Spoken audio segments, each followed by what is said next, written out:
What's up, guys? It's Cooper Webb, and you're listening to the MotoXpod.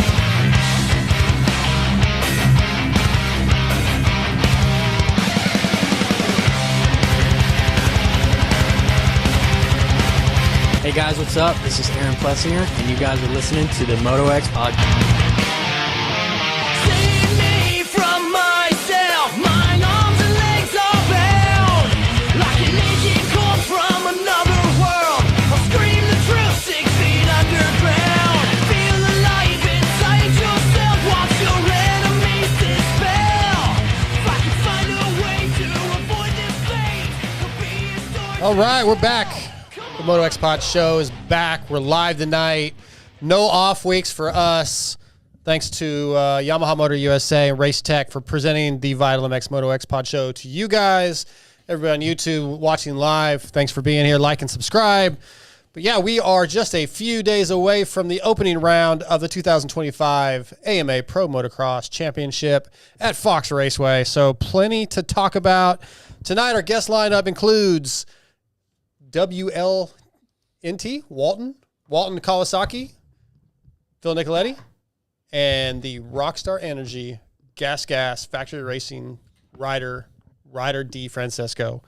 So both those guys going to start their outdoor seasons in the coming weeks. Ryder this weekend.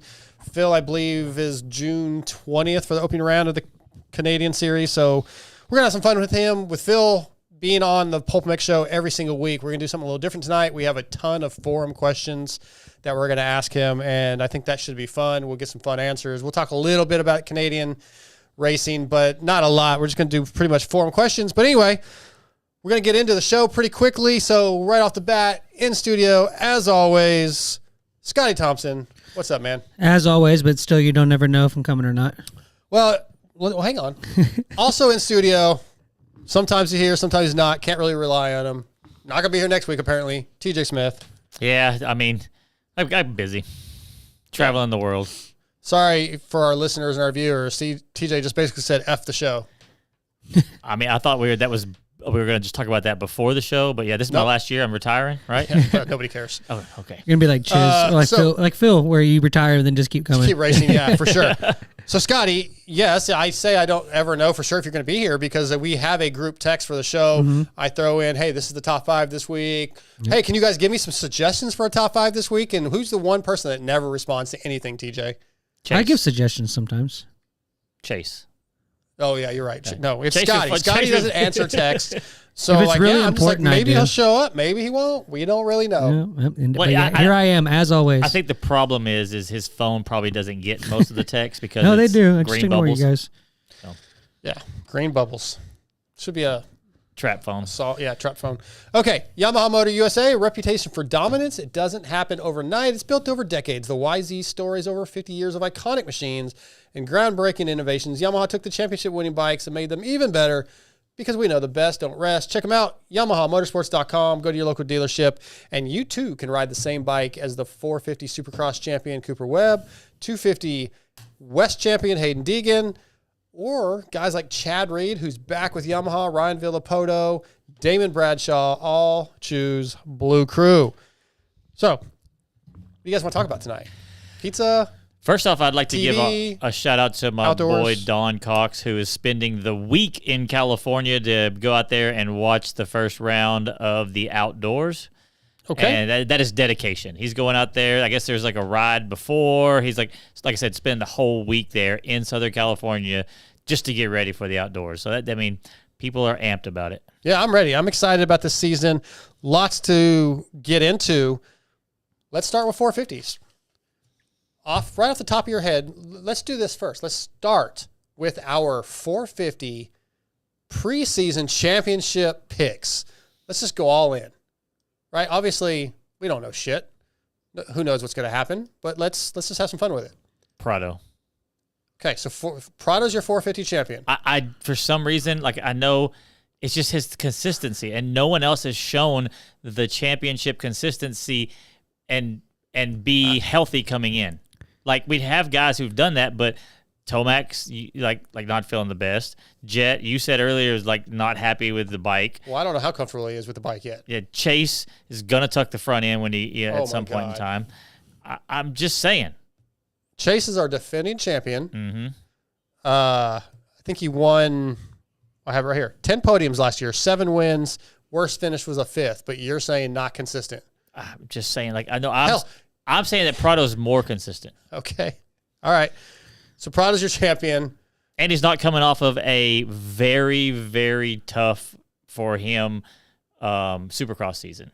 Scotty? It's funny is like that was one of our questions that we have up on the screen, and his pick was not one of the people that was listed on the 450 title pick, like as you were going to talk about. Yeah. When I had Sean make that, I just gave him a couple of guys. But, Well, I mean, but still. you chose the right ones. Okay, so who's your pick? Eli. All right. Why? I just Coming back from an injury. King of wishful thinking. All right. Well, I'm gonna be a little more. Usually, I kind of go way out on a limb. Like I might pick DiFranceso, let's say, or Justin Cooper. But Justin Cooper to make a win. But I'm gonna go Chase Sexton, backs up that title, wins it again. And I think because yes, he did have a very mentally and physically taxing Supercross season. That's the only But he was pissed at the end. He was fired up. I feel like he has a lot to prove to himself, just to say, hey, I am still the best. He's the defending champion. From everything I've heard where he talked when he's on Lewis's interviews with him, he's been doing some outdoors. He's really, really happy with where the bike is, maybe happier than he was last year going in. I just feel like everything momentum-wise is in Chase's favor. And I'm not 100%, but I have heard some things that Prado is like feeling like he's 100%, like he's ready to go. And that's the reason why I think it's going to be between those two. But I think Prado's not war. I mean, that Supercross season this year, and I've said it before that it wasn't the most exciting battle, but between those two guys, it was everything they had every weekend, and they were testing and training and pushing to the last round. It wasn't like, oh, well, so-and-so's got it. I'm just going to go out there and I'm going to spend some time on outdoors. No, these guys were focused on Supercross. And I think that's going to put them at a deficit either at the beginning or like midway where they're just burned. Okay. Scotty, some of these guys come back like Eli, who you picked, Jet, hell, most of them, honestly. Jason Anderson's going to be back, we hope. Barsha soon, not right away. Hunter Lawrence. A lot of these guys are coming off some injuries, some guys that are quote-unquote title favorites. Do you think a guy just let's take the Lawrence brothers, for instance. Can they come back in and be 100% this weekend and ready to push for top threes at the highest level against a guy like Chase, who's been racing all year and is in race shape? I mean, I think that's a little. It's a big ask, it's but a big ask. I just think history has proven that. I mean, look at where Jet and Eli were doing in the Supercross season. Like along with Chase, were the fastest guys, and it was shaping up to be really good. Yes, they're coming off of injuries. It may take a couple of rounds. My question would be like I think that Chase was a good pick, or it could be a good pick. But what's going to be with him is, can he take advantage of those first couple of rounds? Mm-hmm. Can he, while they're down a little bit, rack off 4 or 5 wins, or is there going to be a couple mistakes that allow Jet and Eli to get him on a couple of overalls, and is he going to take full advantage of them being not quite to championship form? That's the real question, I think. Well, I would think yes. I don't think that's going to be a problem, quite honestly. The guys that I'm more in question, have more of a question with an Eli, because I don't know physically. The rumors are, I guess that his leg's still been hurting him a little bit. That was a couple of weeks ago. He may be fine. He's a bad dude. Even a Cooper Webb, where's Cooper Webb going to fit into this? Well, he doesn't care about outdoors. He doesn't care about outdoors. He didn't care at the moment. It was a joke. Yeah, but people took that seriously. I think as far as I know, he's planning still right now to race the whole season. Well, yeah, he's going to say that because he wants to get paid. He's going to get paid either way. So you would just be completely just shocked if Jet just come out in the first round and just led by 3 seconds both motos? No, I wouldn't be shocked, but I'm not expecting it. I mean, nothing with Jet is going to shock me because of how talented he is. It's not going to shock me, no. But I just don't think that's going to happen. I think Chase is at his level, And I hope Eli's going to be at his level. But Well, Chase, yeah. for sure, I believe Chase is at his level, maybe even a little better after the way he finished last year. Mm-hmm. So I just am not concerned about Chase at all. If Eli can get back to that beast mode that he was showing at the beginning of Supercross season, which who knows if he can or not. If he gets to that, then yeah, he's my pick. But like I said, I'm king of wishful thinking. I just want to see him. I just want to see. This is probably one of our last few chances to really see the Jet Eli Chase battle that we thought we were going to see. Yeah, maybe in the Supercross. So that's all I really want to see is them just being 1, 2, 3 every moto and just like going I said, crazy. I don't think throw Prado in there. I don't think it's because Jet is, because Sexton's going to tuck the front. I said that as a joke because of the whole deal. I genuinely just believe, man, that was like you could see they were spent at the end of that Supercross season. And I think he was mentally, emotionally spent. He's had a couple of weeks off. I hope. And he was pissed. Like he was like, I think he wants redemption for that. Yeah, my thing, it's between those two, in my opinion. I just think between Sexton and Prado. Okay, so you're not putting Jet in there at all? No. No Eli. No Coop. No, I mean, those guys will be in there, and they'll get moto wins, and they get weekend wins, that kind of stuff. But for the title, just you asked the title. Yeah. Well, right now, okay, yes, we are still sort of on that topic. That's fine. So for the title, that's who I pick. All right, let's step back now. Going into Fox Raceway this weekend, who do you feel is going to excel this weekend, and who might be a little disappointed this weekend that expects more out of themselves? TJ. My answer for both of those could be both the same person. Okay, let's J. Coop. All right.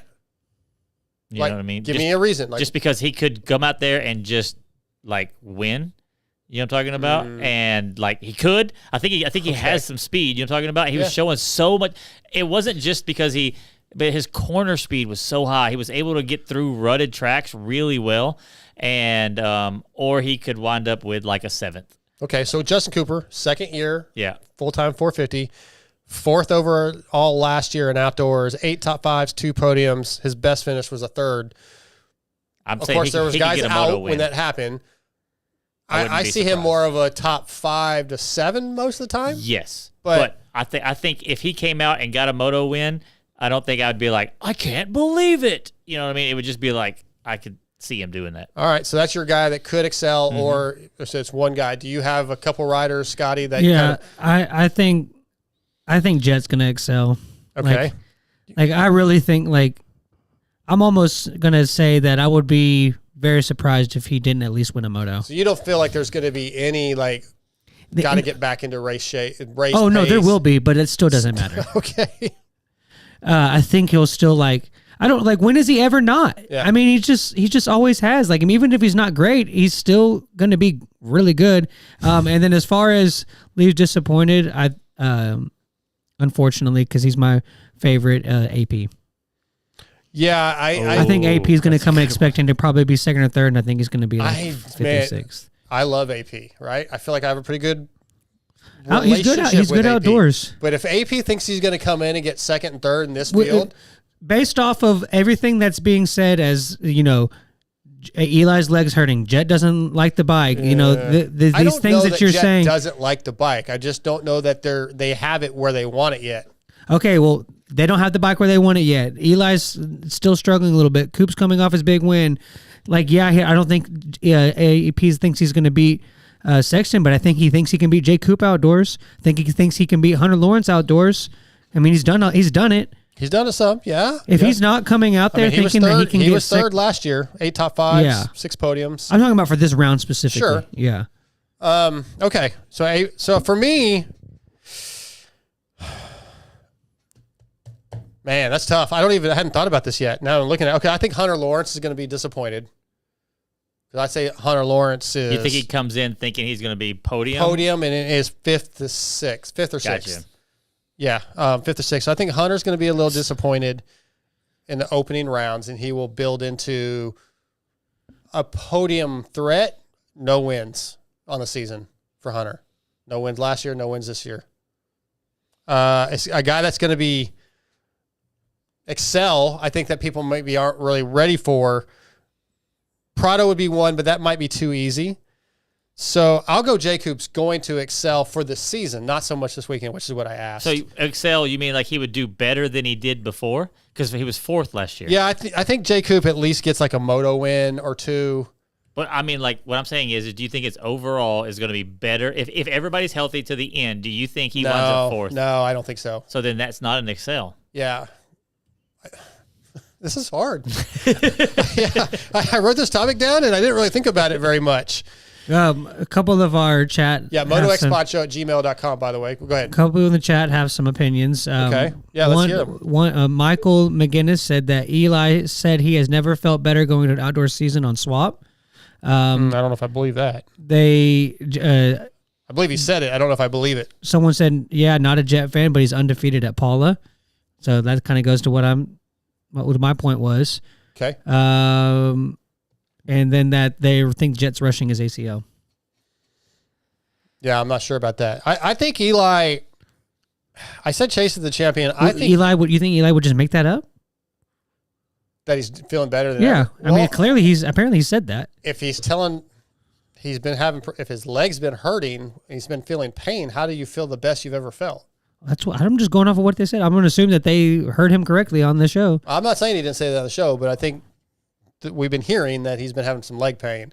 So if he is having some lingering leg pain from that break, after 230s in the heat of the day, battling with other racers, that's going to have an effect, right, on your ride. And you're like, oh, my leg's fucking hurting, and you might start backing. You start weighting the other foot to take your weight off of it. That could cause problems. Is kind of what I'm thinking.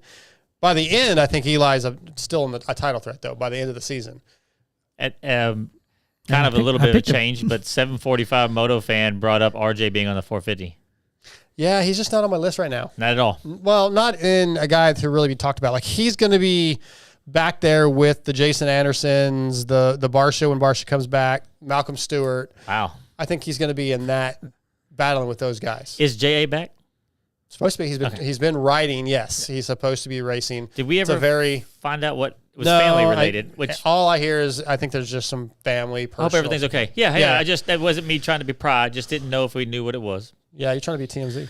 TMZ. So here's a fun question. Is it fun? Yeah, it's gonna be fun. TM Cooksy. If let's say 7 minutes into 450 Moto 1 at Paula this weekend, and someone was up by it was leading. Let's just say leading the race. Okay. Pick one of the guys that we just talked about that you'd be the most surprised if they were leading, like 7 minutes into the race. To Fox. Yeah. Oh, any of these guys on the or list? Just anybody. RJ. Like who like Malcolm Stewart. Yeah. Yeah. Well, but who do you think the most that could out of a random guy? Of a surprise type of guy? Justin Cooper. Yeah. Okay. Yeah. For me, Justin That's a Cooper. good one. Yeah. I hope he wins because I kind of said he might. Yeah. And wins a moto, and then you will just be deemed as the J Coop hater. I love J Coop. Yep. Even though he didn't answer my last two texts. You didn't pick him because he knows you hate him. Yeah, maybe. You might be right. You had a question in the text to talk about who's a guy who's won and that thinks he's going to win, maybe should win, but that won't win, right? So who's your guy? In the 450s or in? Yeah, we're sticking with 450s right now. Who's the guy that stands out for that? Because I could say Cooper Webb. Cooper Webb's won one pro motocross race in his career. I don't think he's going to win one this season. That's a good one. I was thinking Kenny comes back. Yeah, I don't know when he's going to be back. But I'm saying I think he's coming back for the outdoors. He said he was. I don't think he's going to be the first few rounds. Though. Right, but I'm just saying, like, he's somebody who has been fighting for the championship, and there's a chance he could maybe not be on a podium. Yeah, okay. Yeah, I definitely don't think he gets a win. That's about what I'm saying. I don't think he gets a win, and he may not be on a podium. If this whole crowd stays healthy. That's fair. I mean, he could lead some motos because he's really, but by the end of 30-minute motos, I could see him like 6th or 7th, and that's sad. Like I don't feel like there's a lot of people to choose from. Like, isn't the you would have to almost pick to really make this worthwhile. You'd have to take Sexton, Jet, Eli, Coop. Well, yeah, I don't even think Coop. Maybe Hunter hasn't won one, so those are the three guys. Hunter really won a moto, huh? I thought Hunter won a moto. He hasn't won overall. I meant moto. Motos. I meant moto. Wins. Oh, okay. That's what I'm saying. Guys okay, who so we'll throw Hunter in there. Okay. I feel like those are the 4 guys. Maybe you can throw Prado in there of guys that you could pick from. I think every one of those guys wins a moto, though. I don't think any of those. You have Roxon. Okay, well, I'm not, but I don't. But AP has won a moto. Well, then Roxon. Yeah. Roxon doesn't win a moto. So you think AP has a better chance of winning a moto than Roxon? Yeah, I'm going to say Mookie's yes won right a now. moto. I'm going to say yes right now because he's fully healthy. I don't know when Kenny's going to be back, how he's going to be when he comes back. Fair So enough. right now, I'm just going Kenny. I should have been a little more. Yeah. Who has won a moto? And did you say yours? Yeah, I said Kenny. I mean, Yeah, I what? guess. Well, he hasn't won one. Who? Hunter Lawrence. He won a moto. Okay. I thought he said overall. Yeah, I'll say Hunter. Okay. All right. So Hunter doesn't win a moto. Mm-hmm. We say Kenny doesn't win a moto. MotoXpodShow@gmail.com. And I don't know that I really believe that. That's just the guy I would pick. You know, I wouldn't be surprised if AP didn't win a moto. Yeah, but he hasn't won one before. AP has won moto. He won at Tennessee. Oh, okay. Okay. Before we drop to 250s or move to 250s, again, we talked about the Atlas brace last week, and I want to give one away. Really? Can I win it? Yeah, you already got one. Okay, that's right. Scotty doesn't have a bike, so he doesn't need one. So let me grab one real quick. You guys talk. Let me grab it. Yep, you go ahead. Yeah, I got to ride with my brace this weekend, and I really like the way that it's designed where it's mainly just for the compression, and it doesn't limit your forward look. I think it was the biggest thing, and Jamie and I talked about it last week, how a lot of trainers and people say you don't want those things because they stop you from looking forward and lifting your helmet all the way up. And if you look at the back of this brace, it What camera's on? there you go. Like look at the back of the brace, the top spot up here doesn't have the big hook it doesn't have the big swoop in the back. Yeah, I mean, now that they've gotten a little newer, I think I would try one again. But the one I've tried before, I was not comfortable at all, and just was like, nah, no, I can't ride in this. I had the Atlas, and Doc rode with them for a long time. I've had the Alpenstar one, and I had never had the Liat one. I'm also like, I don't know if this has anything to do with it. I'm weird about like, I don't like wearing watches. I don't like wearing necklaces. I just don't like having crap on me. Yeah. So I wear my chest protector, but it can't be loose. It has to be real tight. And I wear an undershirt underneath it, so I don't really feel the chest protector. I got you. So I wear like one of the cut off Under Armour kind of shirts. But yeah, I don't like having stuff on me. So that might be another reason why I don't like them. I've not saying that they're not good, or I probably should, but through the years, and I don't really notice. I have the I'm blanking on the name of the Atlas one that I had, but the Vision, which is this one, the lower profile one, I don't even notice I have it on. I really don't. Yeah, which is why I said I'm gonna continue to wear it. Again, they're not a advertiser on the show, but they do advertise on Vital MX, which is why I tested it, and I really like it.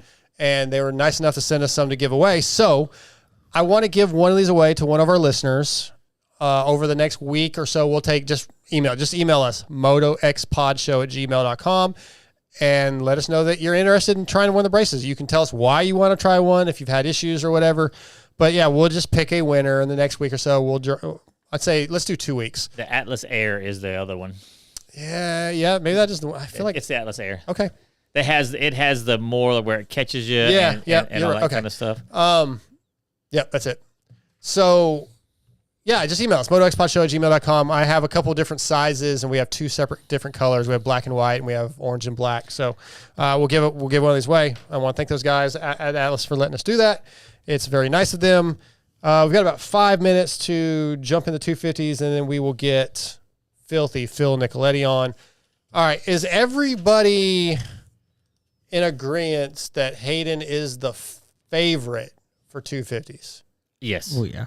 Okay. What about same at Fox week 1? Hayden's the favorite. I mean, it's hard not to say he's the favorite, you know. Okay. That's fair. After Hayden, who's next? Before we go into that, can I go into something with that real quick with the Hayden thing? Yeah. I don't know why I always feel like it's like Hayden is ticked off all the boxes that he needs to tick off, like as far as championship wins. Okay. But I don't know if it's just the way, if the hype or the way that it's presented or the way that he carries acts. himself.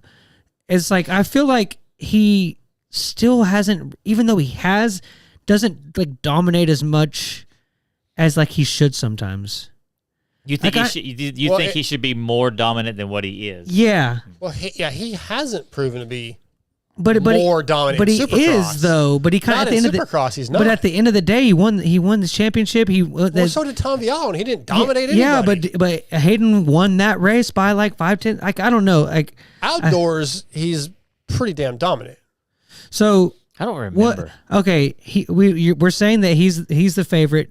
Obviously, the favorite guy to win. What should his over or under of overalls be? Like, how many overalls do you expect him to win as Hayden Deegan as a whole? I would say that I would expect More him. than half. I would expect him to win. I think I would expect him to win 8 or 9 of them. Okay. But I think that he will win probably 5 or 6 of them and still win the championship. Won 5 last year. Yeah, but don't you say that you would like for what he's done and what like how he is that we would expect him to win, like almost go undefeated? Like I feel like he almost should have those expectations, even though that's not necessarily fair. I don't know. It's just, I'm not there. It's just a weird take, I guess. I can't think of, and maybe because I haven't this week really put a lot of thought into the 250 class because I just expected, Hayden's going to be the off. I don't really know who's like his top competitor. Hymas or Kitchen, in my opinion, and then maybe Vial right under that. But we have a new threat, possibly, with Mikhail Harup. Yeah. Like which I think Mickle. I think Lewis says Mickle. But I've always heard it as Mikhail. Yeah, I'm going to say Mikhail because that feels right. I was going to say Harup because I know how to say that. But either way, I think he's going to be a big surprise. And a lot of that is from listening to Lewis talk about him. Right. And I trust Lewis with MXGP. But I think he's going to be a guy kind of like a Prado who's like some people aren't really familiar with. It's like, oh shoot, this dude's good. He wasn't very consistent over in the GPs. No, I don't think he was. I think he finished 5th last year in MXGPs and got a few top 5s. I think he'll be fast, but I don't think he's challenging Deegs. Not regularly. I just think he'll be one of those guys that kind of throws in the mix every once in a while. Like, oh, who's that guy? They're going to talk about him a lot. Yeah. But as far as guys that are going to challenge Deegan for the title, I think Kitchen and Hymas, the 2 number 1s. And not Hamaker. I don't know where I put Hamaker outdoors yet.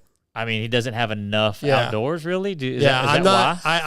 I think it's going to take Seth 2 or 3 rounds to really get rolling outdoors and where we kind of see where he's going to be. Like to me, the favorites are the favorites from last year for the most part, which is Vial, Chance Hymas, Levi Kitchen, Hayden Deegan, in my opinion. Like Ty Masterpool, who got 5th last year, I don't see him doing much of anything. Don't see it. What about Volan? Like he's got that clutch deal or the brake deal figured out, and Max isn't really even on my list of guys that I'm thinking about right now either. He was leading motos when his bike let go when his first outdoor moto. He's got the speed at times. So but can he do it consistently? And I think that's going to be the key in both these series is consistent. You've got to be up there consistently. You can't have massively bad motos. Hayden's worst moto last year was a 5th, I think. He only won 5 overalls. I thought he won a lot of them. Unless I did wrong math. I got 5 wins and 9 podiums. Kitchen had 3 wins. Hymas had a win. Vial had a win. It seemed like Masterpool had a win. It seemed like he won. I do remember it seemed like right there. So that's one, it felt like he won every first moto and then got like 2nd or 3rd like every second moto. Now that you say that, yeah. But it's so funny that I have like almost zero memory of how the 250 went last year. Yeah, that adds up. So look, Hayden had 5, Kitchen 3, Chance, Tom, and Masterpool all 1. That's 11. Yeah, there you go. Yeah.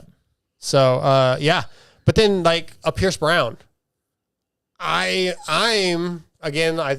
He's already back. He's like he has no.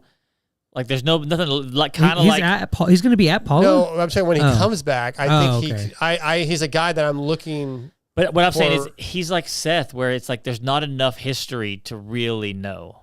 Yeah. You know what I mean? I just think when he, again, I'm wearing my emotions on my sleeve with Pierce. Like once he comes back, will he be a threat? Probably not, because it's going to take time, but I want him to be. And I have a hard time looking past that sometimes. I didn't have to sign any waiver saying that I wouldn't bet, and I would like to put a little bit of money on the championship for Master Pool, just because the odds would be pay off really well. Yeah. And like there is a chance. The kid is Put fast. like $5 on it. Yeah, I'd maybe put 20. 20. Yeah, it depends on what the odds are. That's probably crazy. Yeah. Well, let's get to our first guest of the night, and we can get back to 250 Outdoors discussion. The first guest of the night is going to be brought to you by Racetech, which is the world's largest aftermarket motorcycle suspension modification company, and they have over 40 years of experience providing factory-level suspension to the everyday rider. Visit racetech.com, find your local service center, get your suspension service, get your oil changed, get to know your local rep. He'll help you out. Tonight, Racetech brings us from the Walton Kawasaki team, Filthy Phil Nicoletti. What's up, Phil? Dark side. How we doing? How are we? How we doing? How's club today? Oh, it was good. Got put through the paces. Had a hard day yesterday, hard day today, trying to hang with the kiddos. They're just fucking pounding me into the ground. But it's going okay. I'm enjoying it. It's the best week I've had leading up to Paula and ever, because I don't have to race her this weekend, so it's a bonus. There you go. Hey, did you consider racing it just to get a gate drop? Absolutely not. Okay. Fair. No. Even if I could make decent money to race Paula, I would have said no. Yeah, that place sucks. That place sucks. I did last year, I do a 9.9, and that was good for me to end it, and I'll never have to go back to that shithole again. So I'm pumped. Listen, man, you're on Pulp every week, so Steve talks to you a lot about this stuff. I don't want to talk too much about the same topics. I want to get to these questions in a minute. But when you did your retirement thing, and like, what made you want to come back and race? Like, was it like, hey, I'm already missing it, or like, why did you decide to race full time almost? Well, it's not like, in my retirement thing, it was from more the AMA. I was doing 23 races and doing Supercross and 11 outdoors and 3 SMX. Like, dude, at 36 years old, like, I'm over that, And this year, like, I was finally able, after SMX, I was able to go home for 4 months and spend it in New York and do things that I haven't been able to do because of Supercross. I finally went skiing and snowmobiling, and I've missed out on all that over the past 18 years. So like, I didn't want to do that anymore, but like, I still wanted to ride and, still be active, and, I have a good relationship with FXR and all my other sponsors. And like, for me to stay racing just keeps me active, keeps me in tune. And in Canada, it was kind of one of those things to where, like, I could do it from June 1st to August 10th and I'm done, and then I can go do my GNCCs, World Vets, stuff like that. And like, I'm still up to speed when I go do those races. So for me, it's like, it keeps me fit and somewhat active. I couldn't do all the AMA stuff anymore. It was too much. That makes sense. Let's talk about this Canadian series and the Walton team. From what I understand, 2007 was one of your first pro races at Walton at the Trend Cam. Is that something like, what's that? What is your memory of that? I went up there, and it was actually a little bit of a mutter, but me and my dad just went up there to pick up and trailer. It was kind of after Loretta's, and we had a good time. We just went up there. I battled Tucker Hibbert to the death in the first moto, and then the second moto, I actually had a broken collarbone, so it kind of took me out of it a little bit. But yeah, I mean, I've always had really good races at Walton, which have been awesome. I won there in 19, and I won there in 20, and it's a really cool track. It's a smaller version of Unadilla, like similar dirt, and when it rains, it's really good and gets gnarly ruts, and it's just not as fast as Dilla, so it kind of slows the pace down. But like I said, they run the factory Cowie effort up there, and I like the guys that are there working on the team with Steve Sims and stuff like that. And, I can keep a lot of my stuff in-house with, my suspension and certain things. I can they work with me on my program and whatnot. So it's really cool. And, I was struggling there for a little bit, but now I'm finally back and enjoying riding, and, kind of enjoying the grind a little bit with not so much pressure. Well, there really is no pressure anymore. I can go down the club and not have to worry about racing AMA nationals, even though I'm doing Canada and, I'm going up against Dylan and Jess. Like, there is pressure, but there's nothing like doing AMA stuff, Yeah. So for me, it's fun. And the team manager, Steve Sims, wasn't he like your mechanic at one time? He was my crew chief, team manager at OTSFF, the Rockstar Yamaha team up there in 19 and 20. And, you get these, everyone thinks it's Canada and this and that, but, the budgets for the Canadian teams, could they be a little bit more? Yeah, but they're actually pretty good for 8 races and the way programs run. And to be honest with you, in 19 and 20, that effort that they did up there was actually phenomenal. And it's probably, I really wish that year in 19, I would have done some US races after 2018, because I had a really good year there. I wish I could have raced that bike here in the States, but I just never really got the chance to. But I enjoy it, and it's not just my team I like. The GDR guys are awesome. The MX 101 guys are awesome. Like, they're all cool, and I respect all them and the effort that they all put in. Yeah, I really want to go up there for one of those races one of these days, because I hear it's like just so chill and family oriented, and everybody's cool. I need to make a trip up. I'd love to compare lap times at Gopher, like Glen Helen. It'd be good for you. Get me and Steve up there, and I need to get Steve on any other track other than fucking Glen Helen. Nah, he said he's going to Gopher, so line it up. Yeah, that's the weekend of Redbud. I'll be at Redbud. Fuck, sell out. Yeah, I like the Richie, so it's okay. So before we get to these questions, you mentioned Jess Pettis and Dylan Wright, your competition, but my guy Lars Van Berkel said he's coming down to kick your ass. That's fine. The more the merrier,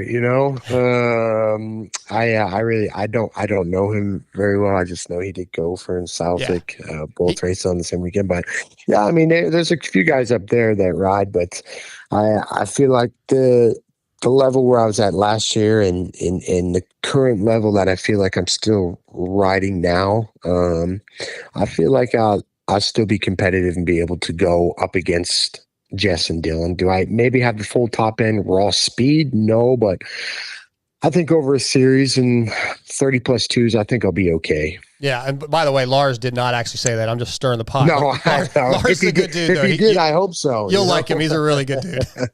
Scotty, do you have a question? Cool. Yeah, Phil, I just wanted to, we had some news this week, and I just wanted to see what you thought of your new FXR teammate, Malcolm Stewart. Yeah, no, it's I had to keep that hush hush for a long, long time.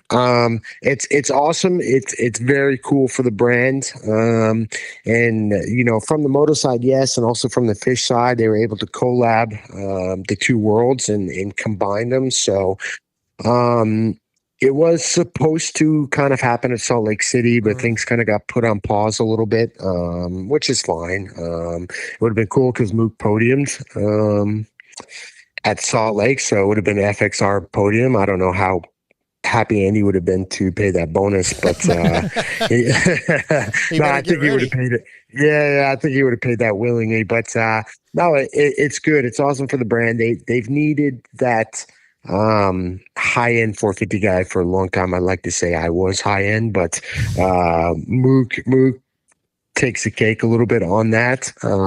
So it's really cool. And between Mookie and Triumph was a really big step, and and also Club, and they're finally getting the presence and the awareness that the brand needs. So awesome.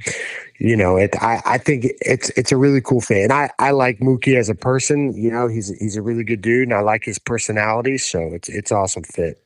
Yeah. So on that FXR podium of importance, Malcolm, you, Club MX, Chris Kiefer, Mike Brown, where do I fall? What position do I slot into? Well, you're going to have to negotiate with Andy on that one, and good luck because he's one hell of a negotiator. Yeah, you know. Dude, I'm just stoked with when gear shows up in my house that I didn't have to ask for. That makes my day. That's all I care about. Yeah. No, I think no, it's awesome. It's if you want to sweet talk someone, Brad's probably your guy because I think he might have a little softer heart than Andy. But no, sure. They're all awesome people, and I think it's.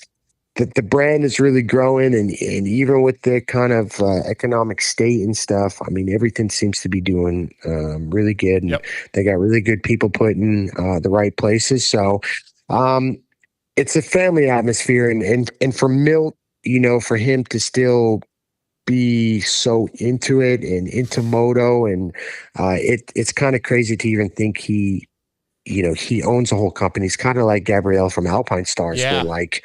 Yeah, they're into all these other avenues and stuff, and they're into racing, but like moto is their home base, and they bleed it, so it's cool.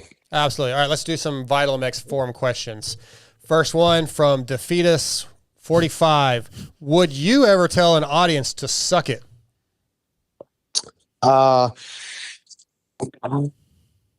No, because there's not much to suck, to be honest. I don't. No, I don't think I could. But hey, listen, I'm an off the cuff guy, and I say what I want. If that's what Deeks wants to say, and like, whatever. Sure. It's freedom. It's freedom of speech. But would I use those words? No. But it is what it is. I'm fine. I know everyone's all pissed off about it and stuff, but I mean, Jet said it, Deeg said, I mean, they're the best guys in the world. Let them run amok. I mean, it's better than a bullshit cookie cutter interview. That's actually a really good point. Yeah. All right, Muff Diver.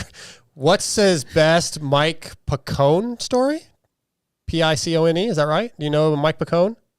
Oh yeah, I know Mike Picone. Wow, that's an old name from the past. They actually, okay. So I went down to Minios maybe 2001 or 2000, and my dad never would go down to. I don't know if any of you have ever been to Minios, but it's a fucking rat race. Okay, there's so many people, but I was a 10, 11-year-old kid, and my dad would send me down with I went down with the Barshes one year. I would always go down with a family called the Willises, and my dad would just send me on my own. I'd be an 11-year-old kid going to the starting gate by myself.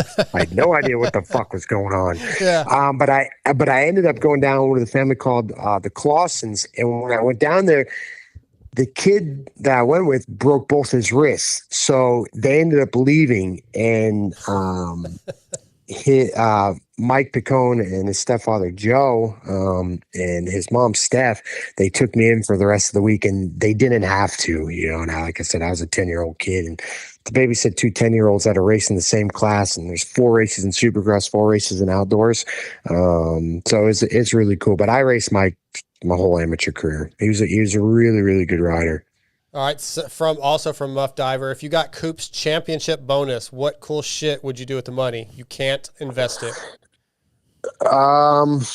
Can't invest it. Oh, shoot.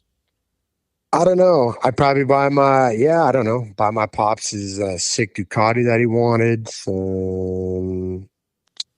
I don't know. Like, I'm really not an extravagant guy. Maybe buy a cool house somewhere, a decent one up in the mountains somewhere. Like, I don't know. I'm not really a materialistic type person. I'm not into cars. I'm not into whatever. Like, I don't know. I think all that shit's bullshit. But I don't know. I mean, I buy my pops a Ducati, and then the rest of it's going. I don't know. Would you still sit in the dark, or would you turn the lights on? I'm sitting in the dark at the moment right now, to be honest with you. So funny. All right. What observer, I can't read, off accounts, I don't know, this guy's account name's crazy. What active pro rider or riders in the U.S. love moto the most? Who lives it and breathes it? I mean, I don't know. I mean, anyone that's in the top 10, 250 and 450 come outdoors. I don't know. They all make okay money and this and that, but you have to love it too, and it's a passion. So I can't just pick one person. I mean, even for me, like I'm over it and I'm 36, but I still like today. I love going down the club and riding with the kids and getting my fucking teeth kicked in, like to me, it's fun, that's fun. Yeah. So, I don't know. That's a tough one. Well, I'm going to say you then. The answer is Phil Nicoletti. Not perfect. I'll go with myself. Yeah. Fuck everyone else. All right. That's what happens. Wants to know. Ask him if he loved or hated Waxhaw. Grew up there as a kid and would love to hear him shit on my hometown. No, I mean, I'm a mile and a half from downtown Waxhaw. It's a badass little town. So I love it here, to be honest with you. It's becoming much more overpopulated. So soon I'll probably get out of here. But no, I like this little area. PRM31, what are the best 2 workouts for motocross? Best 2 workouts. Obviously cycling, throwing in some couple intervals, and squats and deadlifts. Just keep it basic. Okay. Let's see here. 454. How fast were those 1110 mod Hondas when they held together? Well, that's another tough one because when they held together, some days they didn't run good because I don't know, mapping or something was kind of jacked up, but for the most part they ran okay. They were fast, some races, I don't know. Some races I thought I was literally in an F1 car, and then other times I thought I was out there in a fucking Honda Civic. So that's pretty. That's a big range of performance. And I don't know. Yeah, and I don't know what the difference was between the engines and this and that. So I wouldn't be able to tell you. That's sad. I want to ask this one. Was the crash where you went over the bars in the Kawi the worst crash you've ever had? That was gnarly. I just pulled it up today. Yeah. I mean, that one was gnarly, but I had some fucking banger crashes. I mean, I think that one was just one that was on video. Like I had one in 2012 when J-Mart was behind me at club, and I swear I was going through the air and I thought I was actually going to die, Yeah. Not that I didn't think I was going to die on the Cowie one, but yeah, I guess let's go to Cowie one. Yeah, just because the dirt was like fucking the 15 freeway. So was that a chain snapping? We were just debating that earlier. What happened, or the bike lockup? It looked like no DNF. I had such bad arm pump in my right arm, took my right arm off the throttle, and I just went into a death endo somehow, some way. I have no idea. All right, Dan 541. Is there an opportunity with a team that you passed up and regret?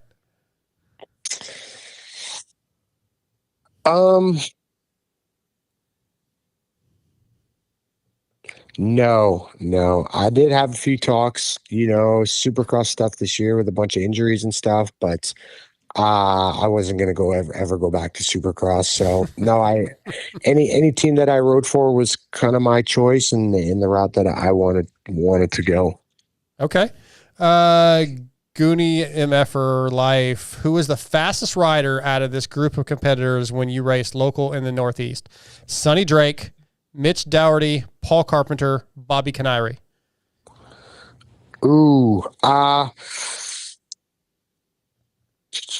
Paul Carpenter was much older than me, so I never really got the. I grew up watching Paulie, and he was always an idol. Bobby K was 3 years older than me, so he was always like 2 age groups up. So I'd have to go. Mitch Dougherty. I had 2 people growing up that really like helped me find speed. Mitch Dougherty, Jay Weller. And who else was there really?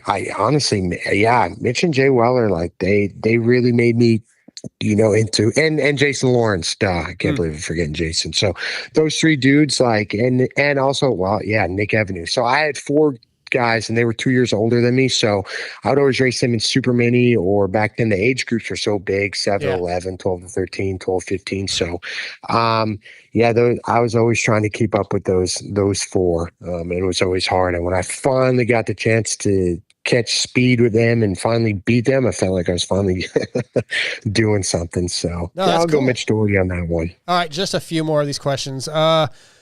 Tyler D says, ask him if he knows what cyclocross is, and if he'd ever do some races, he'd clean up because it's pure aggression. I actually have done one, and I'll never do one again.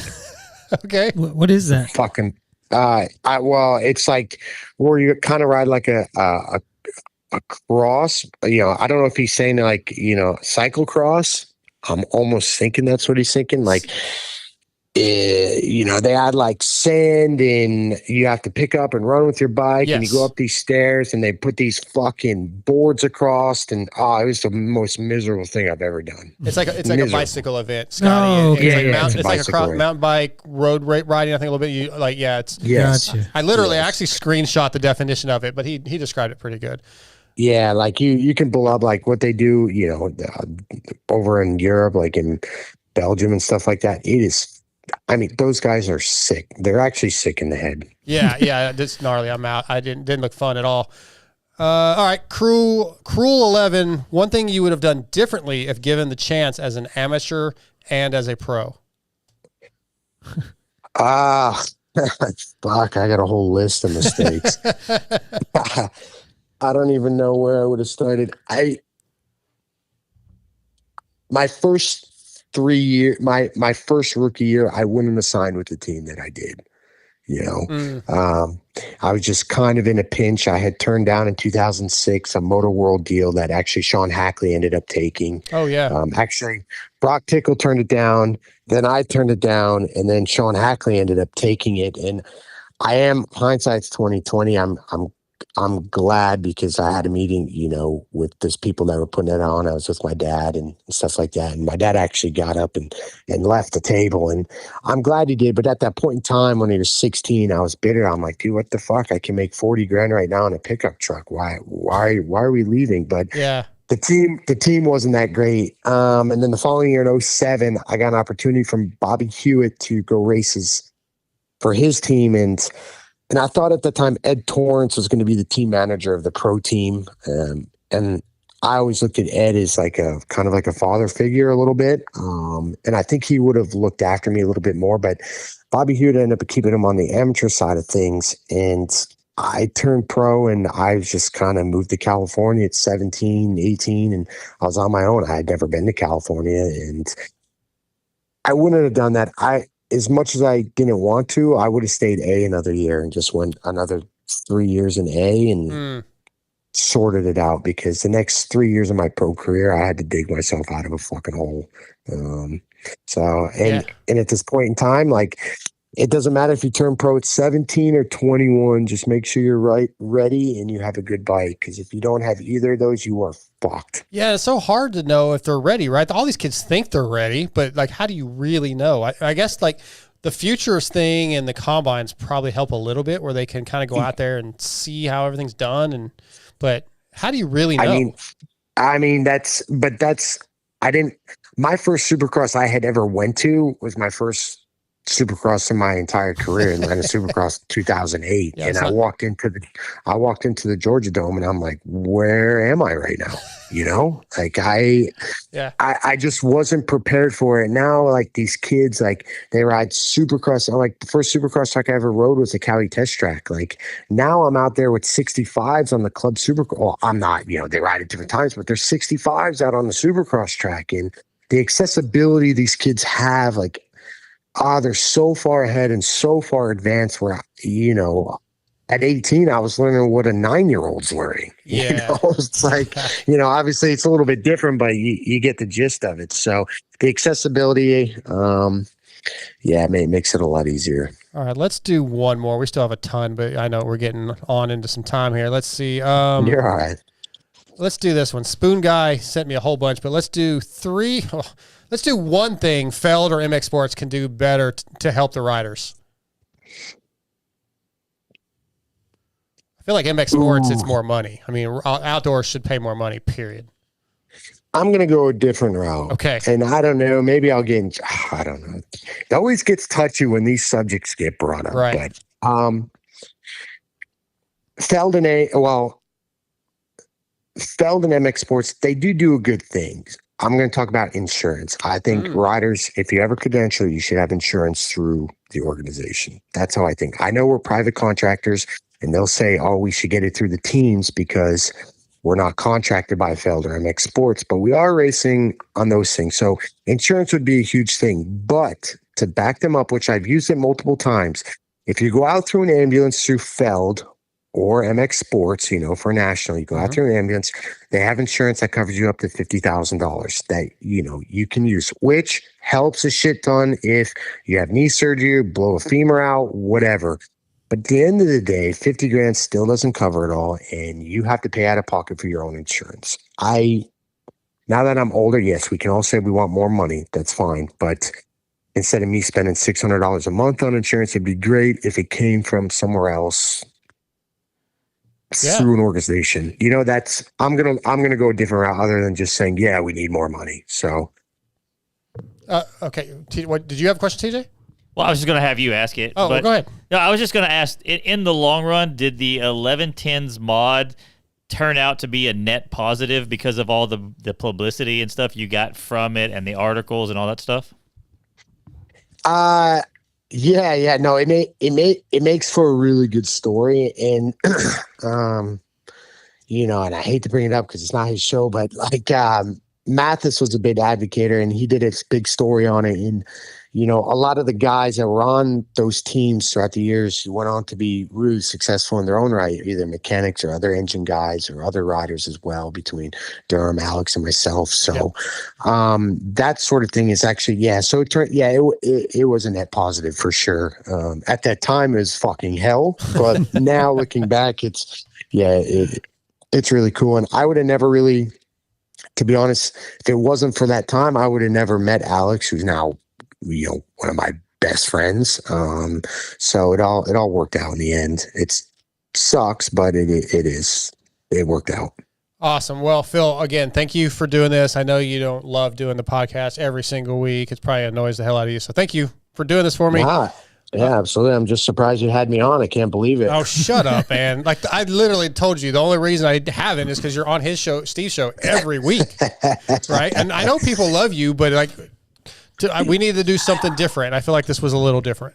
Yeah, no, that was cool. No, there actually some pretty cool questions, and it's good to hear. I mean, I don't know who sent them in, but some of the names between Picone and Doherty and Sonny Drake and those guys. It's always cool to reminisce on people like that. So because a lot of those people had extremely good talent. So there was a lot more questions we didn't get to, including what's your favorite Ghost Town song? Oh God! I don't even know who the fuck Ghost Town is. I just know that they got something to do with Supercross. Yeah, nobody knows who they are. We just know that we're shoving them down our throats every weekend at Supercross. So, okay, last one then. Looking back on your career to date, was it successful? Yes. Well, for you, was it? Are you happy with it? Yeah. Yes, I just wish I would have made better decisions to where it could have got me to the point where I was at the past 4 years earlier. But I'm glad I had the success, and the good results. I mean, I've been having really good results since 2013, top 10 and 450s all the way up till now.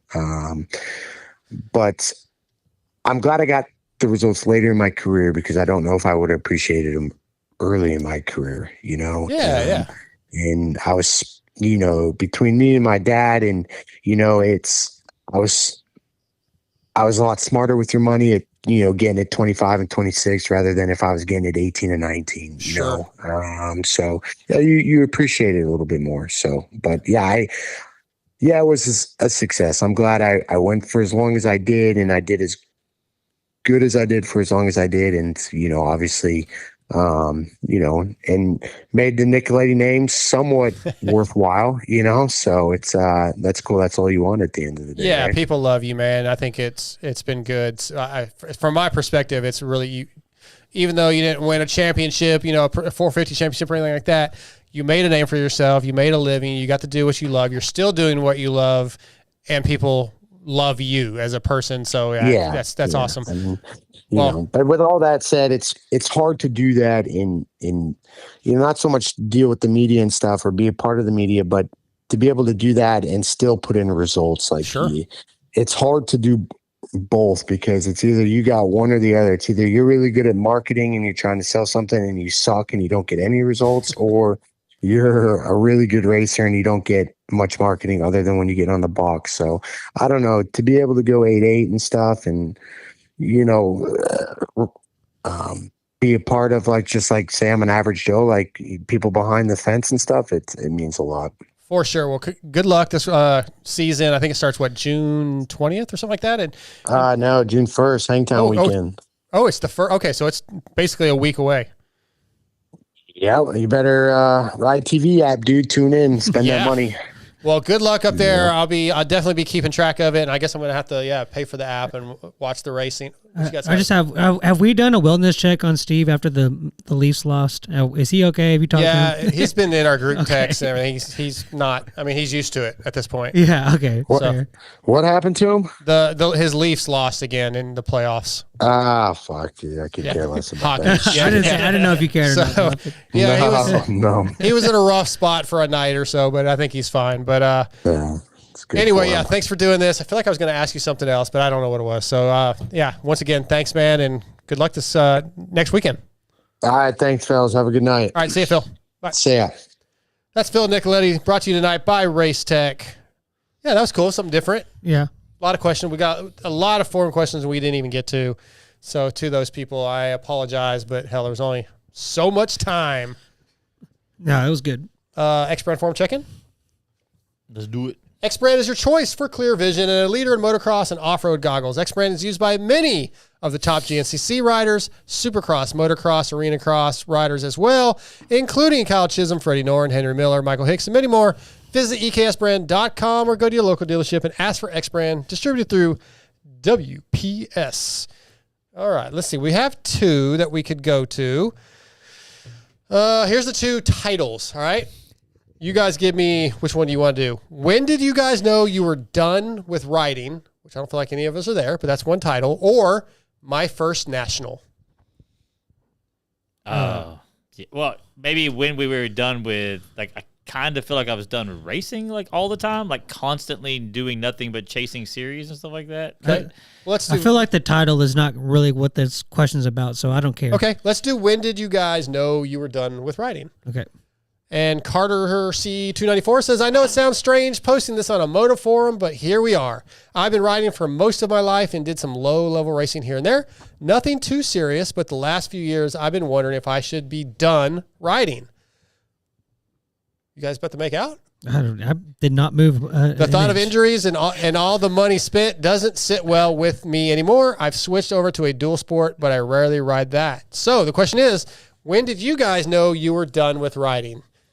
Okay, so the topic is pretty much what the title says. All right, fair enough. And I'm going to say, obviously, I'm not done with riding. I have had moments. Yeah, okay. In my younger days, gosh, I was 20, and I quit for 9 years because I got hurt back to back with really serious injury. Was that the reason, or was it Yeah. So I broke my collarbone and punctured a lung in 95. And then as soon as I was healthy and healed up, the first day that I was kind of released to be, you could go ride again, I broke my pelvic bone, and I was just pissed. I called Kyle Hughes over at H&W Honda in Marshall, Texas. I said, come get this bike, come get all my gear. What will you give me for it? And he gave me. Are you saying that you overreacted to something? Anyway, that's a good one. And I was good. I was actually good with it for a long time. I didn't want to ride anymore. I quit watching racing for a long time. Yeah. It wasn't long after that Gunner was I ended up getting with Gunner's mom, and we didn't really ever have the money. So I was done probably 7 or 8 years. Yeah. But now, I find that I can't really imagine being done with it. But I can see where somebody would get to that point with injuries and how much it costs. Yeah, you could be like, this is not worth it. It would be really hard for me to go ride very regularly if I didn't have the job I have that allows me to do it. So I do kind of understand where maybe I should do something else with my time. When I do have a day to do something, maybe I should find a cheaper hobby or another hobby or something. I get it. Yeah. Makes sense to me a little bit. I do. I kind of feel that in a way as well. Like, I'm not gonna say that when do I know that I'm done writing, because I still enjoy doing it and I want to do it, fairly frequently. Mm-hmm. But I think that I have gotten to the point where like I'm done thinking that I'm like decent at it. Like, I'm done thinking that, like, oh, well, if I really just kind of like trained a little bit and really like just kind of put some effort into it and did some races, I could like probably like make Loretta's and like do okay. Like, no, I'm kind of to that point now where like, as soon as it seems like I get my bike going again, if something freaking happens and it's expensive and that like adds to I kind of do wish like I would put that money somewhere else. Like, I don't know, Because you maybe like playing golf, right? Like you can go play golf and probably not get injured, probably not break a golf club. Throw my back out a little bit. That's about it. Yeah. But yeah, I definitely like always had that thought in the back of my head that if I really just like put the effort into it and the time and the money, that I could still be good. And I've definitely done thinking that. Yeah. Like, I'm just going to do it for fun. Maybe do some ride with the woods, riding with my buddies, but like stop thinking that I'm good. Cause I've just realized that I kind of just suck. Like, even though I'm okay at riding, like, and if you looked at the overall percentile of people who ride dirt bikes, we're all kind of in the upper percentile. Yeah. But like, I see guys that like are actually like really fast. Like who's the guy? Gage. That's Gage. Oh, Michael Gage. And then the guy that's my age that always wins, not John.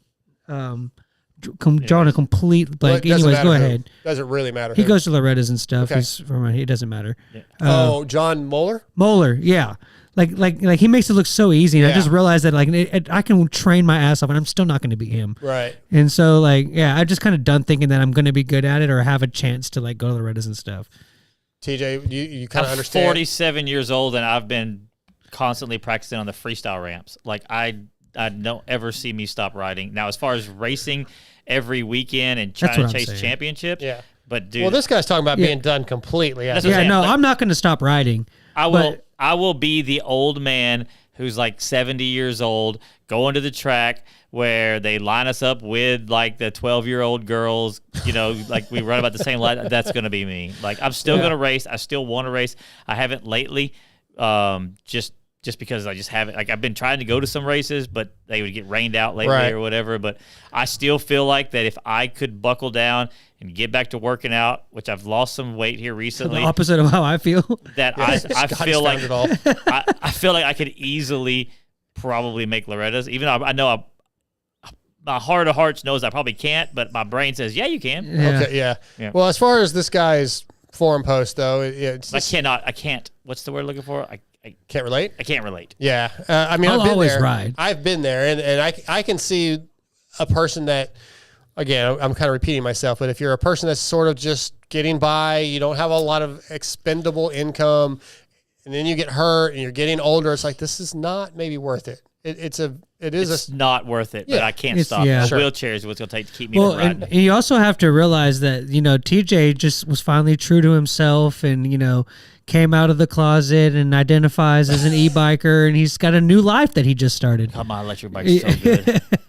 It's so good. I'm texting Ryder, so Yeah. I don't think as long as I can afford one, I'll always have a bike, and like, But you can't afford one now. exactly.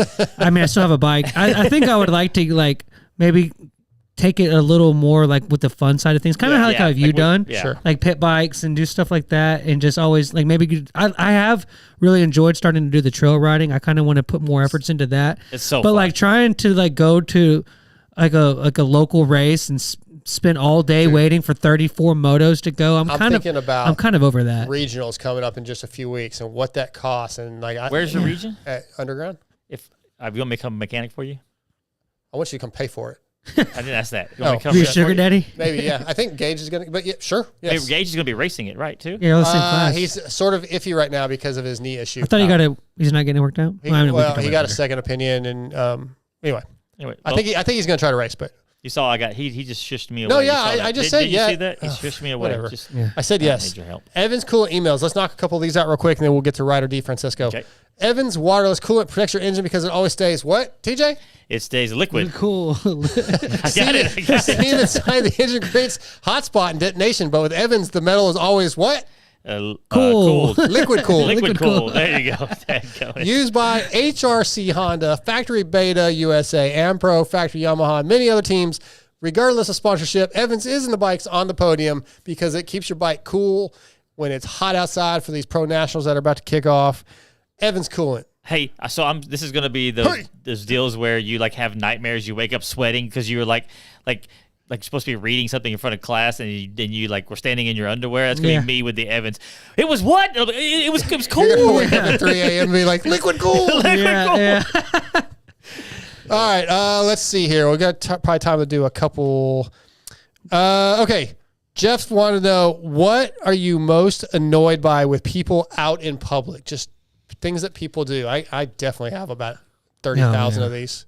People not driving the speed limit. Oh, you know, Over or under? No, just to the. No, they can go over is fine, but for being under the speed limit, you know what I mean? Like, if you are going to do the speed limit, stay in the right hand lane. But and get the hell out of the it's a single lane road and you're driving the speed limit, that's fine. But when you're driving along or sitting at a red light and you know that they're on their phone just because their head's down looking, and you're like, I'm sitting here texting while I'm sitting here too, and I can see the light. So you've never been texting your phone and looked up and the traffic's going. Look, mind your business. Okay, all right. Most of mine just have to do with courteous or discourteous behavior, like what you just said, or like walking through a grocery store and people are like in the middle aisle and they're just like just block. All right, block the whole damn aisle, bro. Or those just not being aware of your surroundings and that other people are on this planet too. Yeah. I have a question somewhat like that. Can we let Scotty answer first? Oh, I thought he did. No, I didn't. Maybe it's people not. Being inconsiderate assholes. Yeah. No, mine is like is people that are just that go their whole lives just letting little things just make them freaking mad, like just being angry at everything. Okay. Well, I don't know why you hate me so much.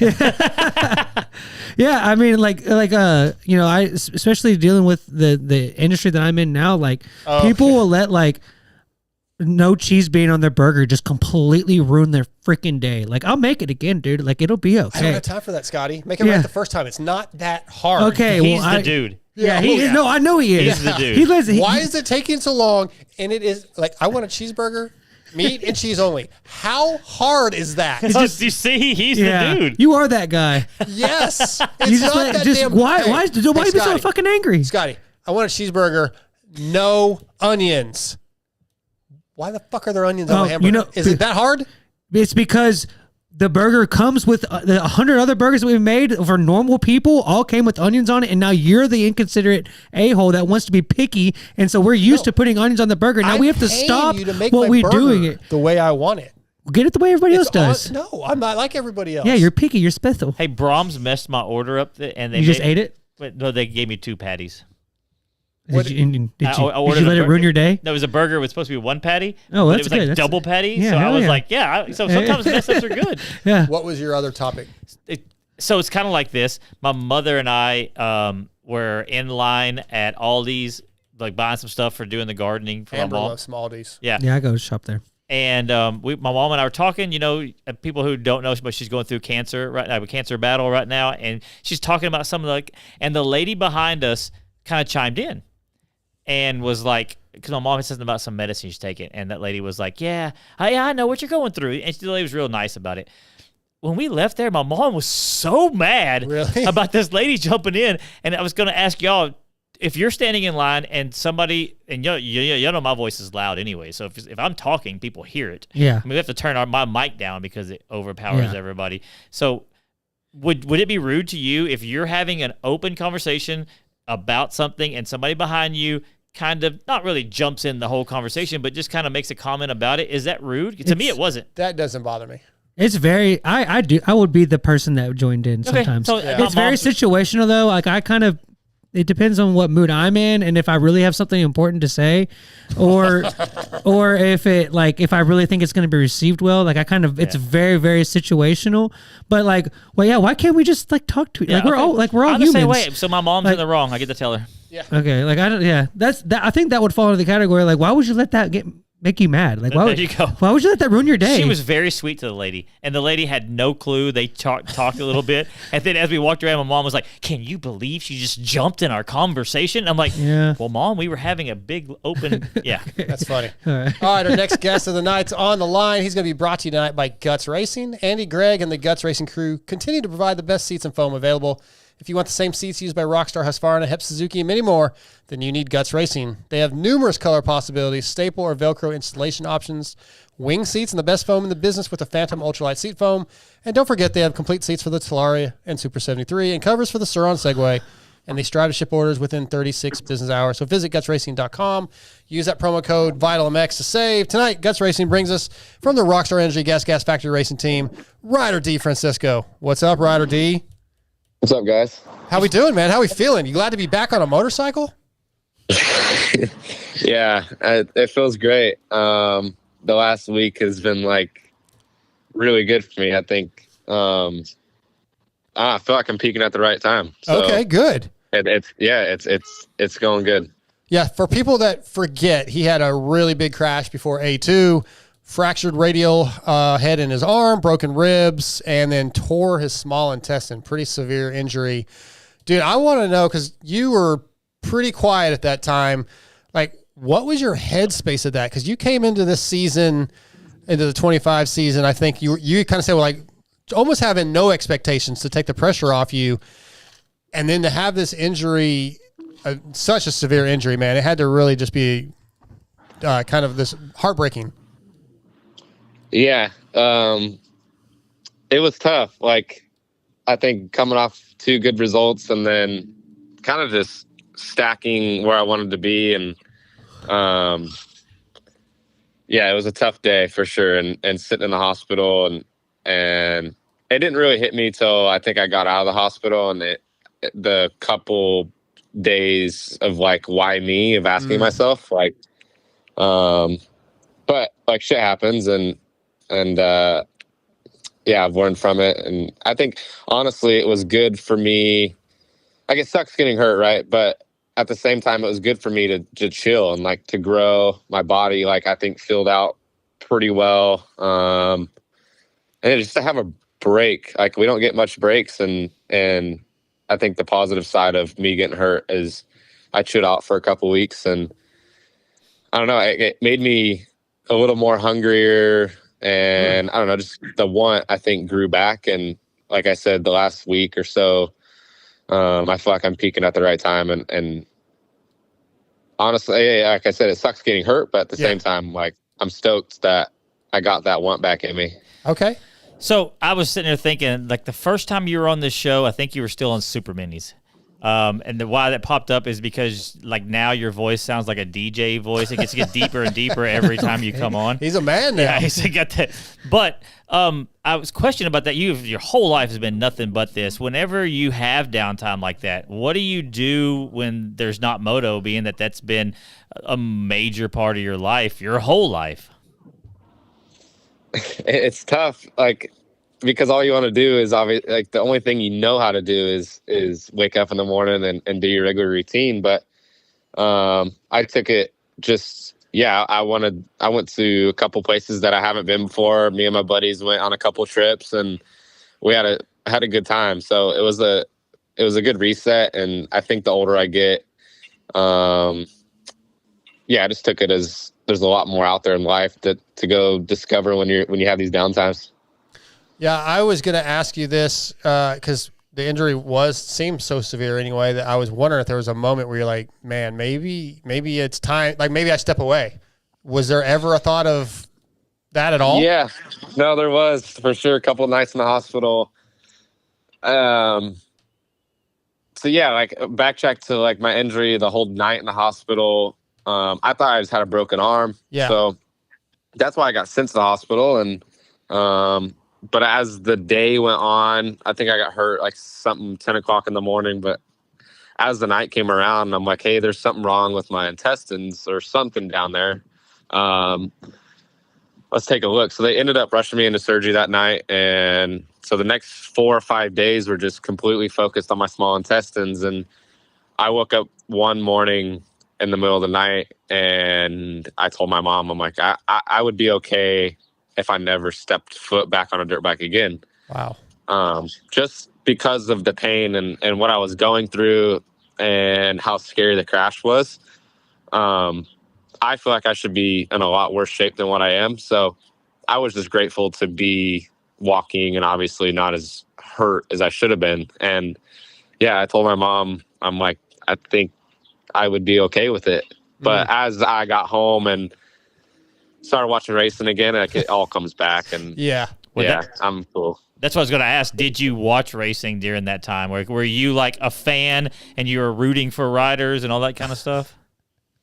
I probably watched like a full main of, I don't know, I probably watched 4 nights total. Oh, okay. Out of the, yeah, so not much at all, but if I was born on a Saturday night, I would put it on. That's weird. Yeah. with the intestine surgery, is there any long-term side effects or anything that you have to be aware of or do differently now? Or are you good to, pretty back to normal? No, I couldn't eat like regularly for a long time. I just couldn't, like, I could eat normal and there wasn't any foods that would, I don't know, disrupt my stomach. I just couldn't eat as much. So up until about a month ago, yeah, it was like that. So now I'm fully back to where I was. And if it was just for the small intestine injury, I think I would have been back on the bike sooner. It was just the elbow that got held up. So, yeah. All right, so now that how long have you been back on the bike? I think March 10th was my first day, somewhere around there. So Okay.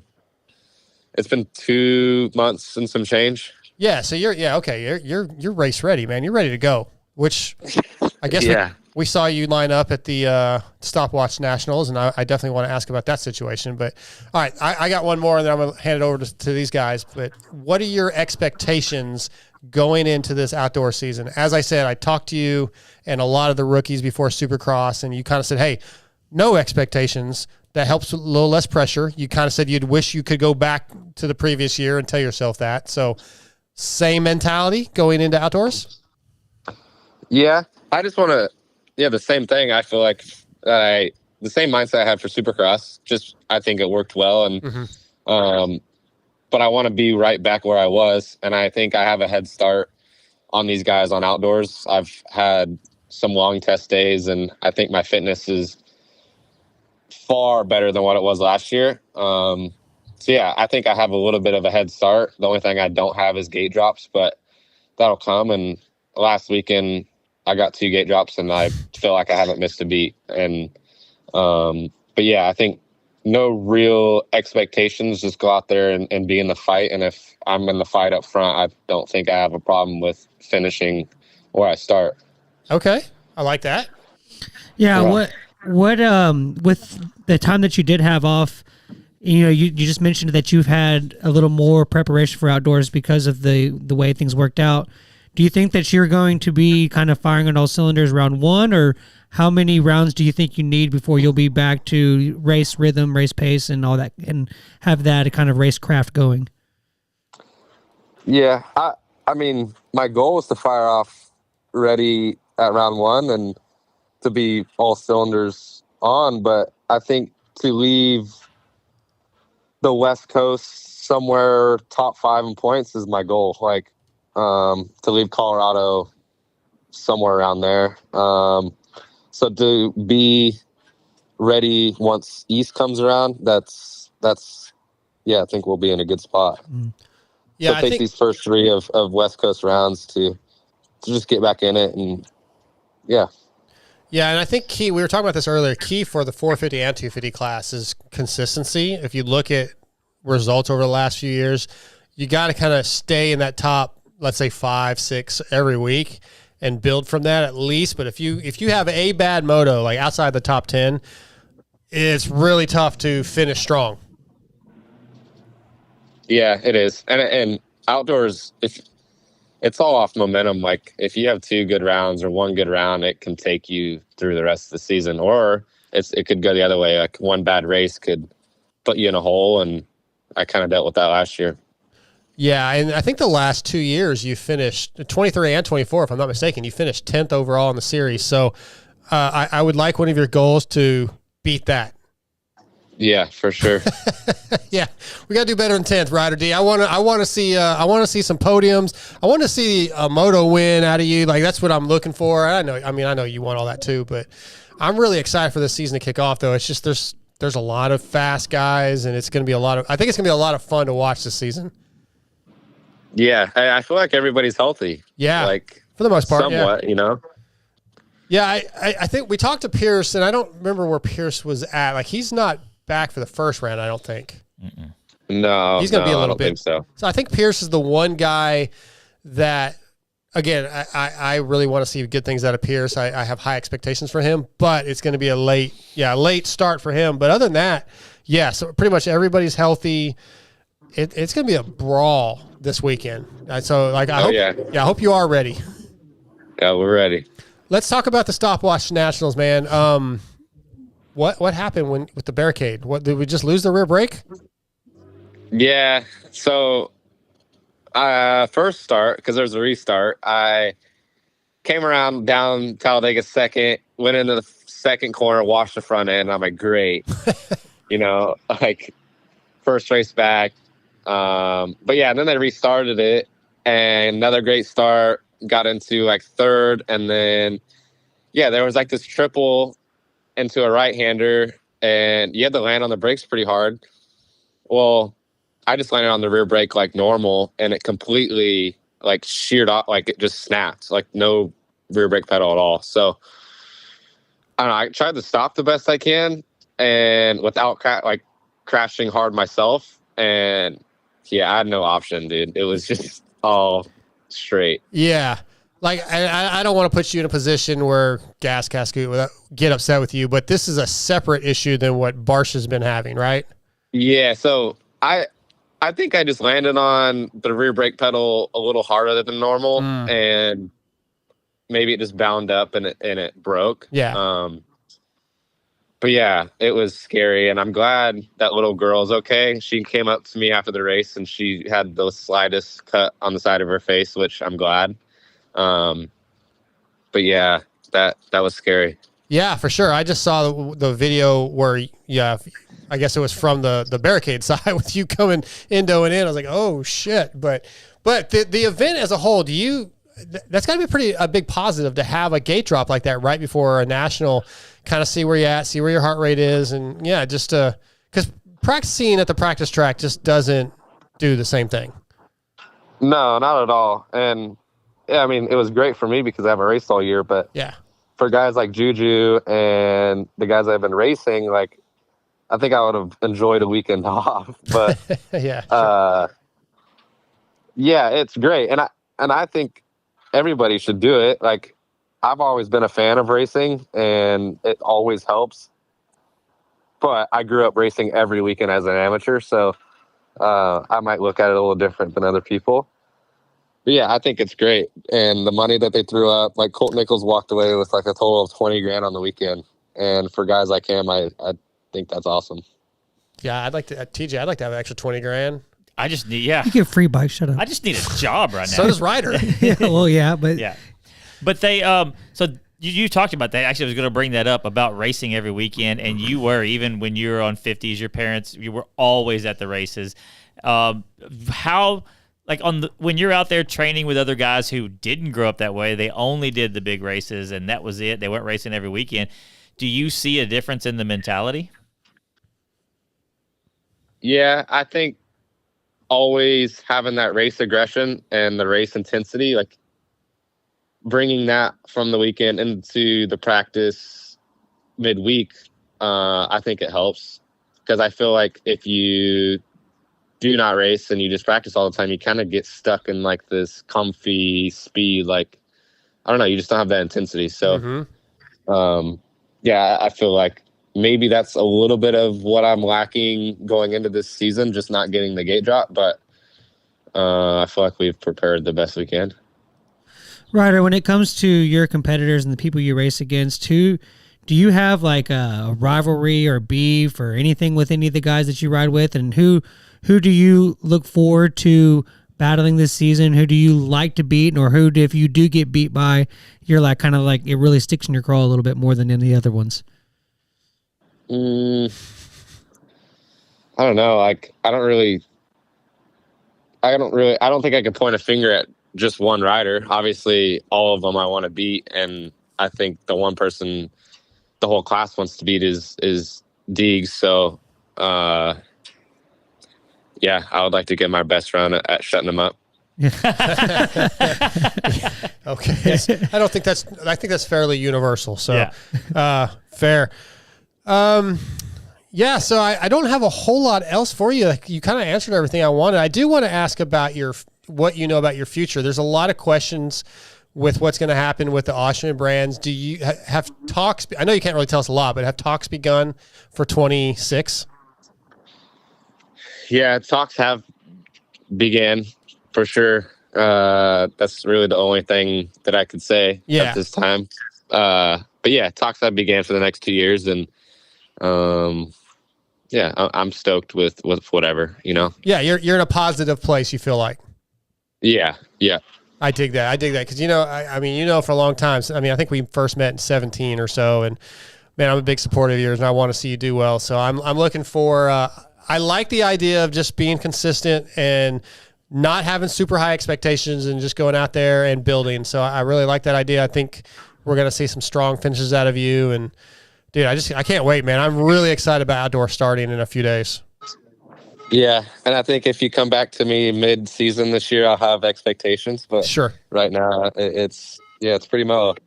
Well, stay that way, man. I want to just get through the first few healthy. I don't think I'll be at a race until Redbud, so I'll be watching from home. But let's get you back on mid-season and see what's changed. Let's do it. All right, Ryder. Good luck. Tell your family I said hi, and we'll talk real soon. Thank you. All right, thanks, Ryder. See you guys. See ya. That's Ryder D, brought to you tonight by Guts Racing. I do like that. I know his season's having gone great, but is he bagging groceries? What was he? Did you hear like a little beep in the background? Oh, I did hear that. I don't know what it was. Yeah. Like, you still got to ride, dude. You don't have to bag groceries yet. like J-Mart. Yeah. Hey guys, I gotta go. I gotta clean up an aisle 4. We didn't talk about J-Mart. Why is the hype so high for J-Mart? It always is because he flies at the test track. Freaking awesome. J-Mart is awesome. J-Mart is fast, or was. You know what? But what has happened in J-Mart just became my champion title favorite. I don't understand I don't know why I When's the forgot. last time he has been like? Wasn't last year? Don't worry about it. When he's on the track, he's a threat to win. No, fair enough. So you know what? J-Mart podiums. I got to change my picks for Fox in a minute. Podiums Fox? Bro, that is a hot take. That's a hot take. Wow. When we get to our FXR picks, you just wait. But first, but he is one of those guys though that like we could say that, and then honestly, like we're sitting there, we're all hyped up. It's the first moto of the year. J-Mart just comes from the outside and just whole shots everybody and just takes off flying fast. Like slams Deegan out of the way. Yeah, I can see it. Like I don't see it, but I see it at the same time. It's just funny. Y'all crazy. You know what? Y'all crazy. Okay, so I want to go back to the Evans Cool emails, but when we were talking about Prado, Vince Pell from T-Boat USA had sent in a question, and we sort of touched on it, but his question was, how do we think Prado will stack up this weekend? Any preseason riding feedback? So this weekend specifically for Prado, do you guys think the fact that he's rode there, but he hasn't raced there, he's not used to the one-day format, so you could throw that in. But is that really a big thing for them? It's a little different, right? You qualify on but you don't really. Well, they had to do a whole qualifying race. But here's the Saturday. difference. It's still a different format. It's a little more compact. I don't think the format's going to bug him. I don't either. What I think is the reason why other tracks will bug him because he doesn't have the time on it, where those guys get so much in the GP, so much time on the track before the actual races, but he'll have that time at Paula. He'll know Paula. Yeah. By the time the gate drops, this whole Supercross season, he's been riding out there. He has to have been riding since he's been back on the bike.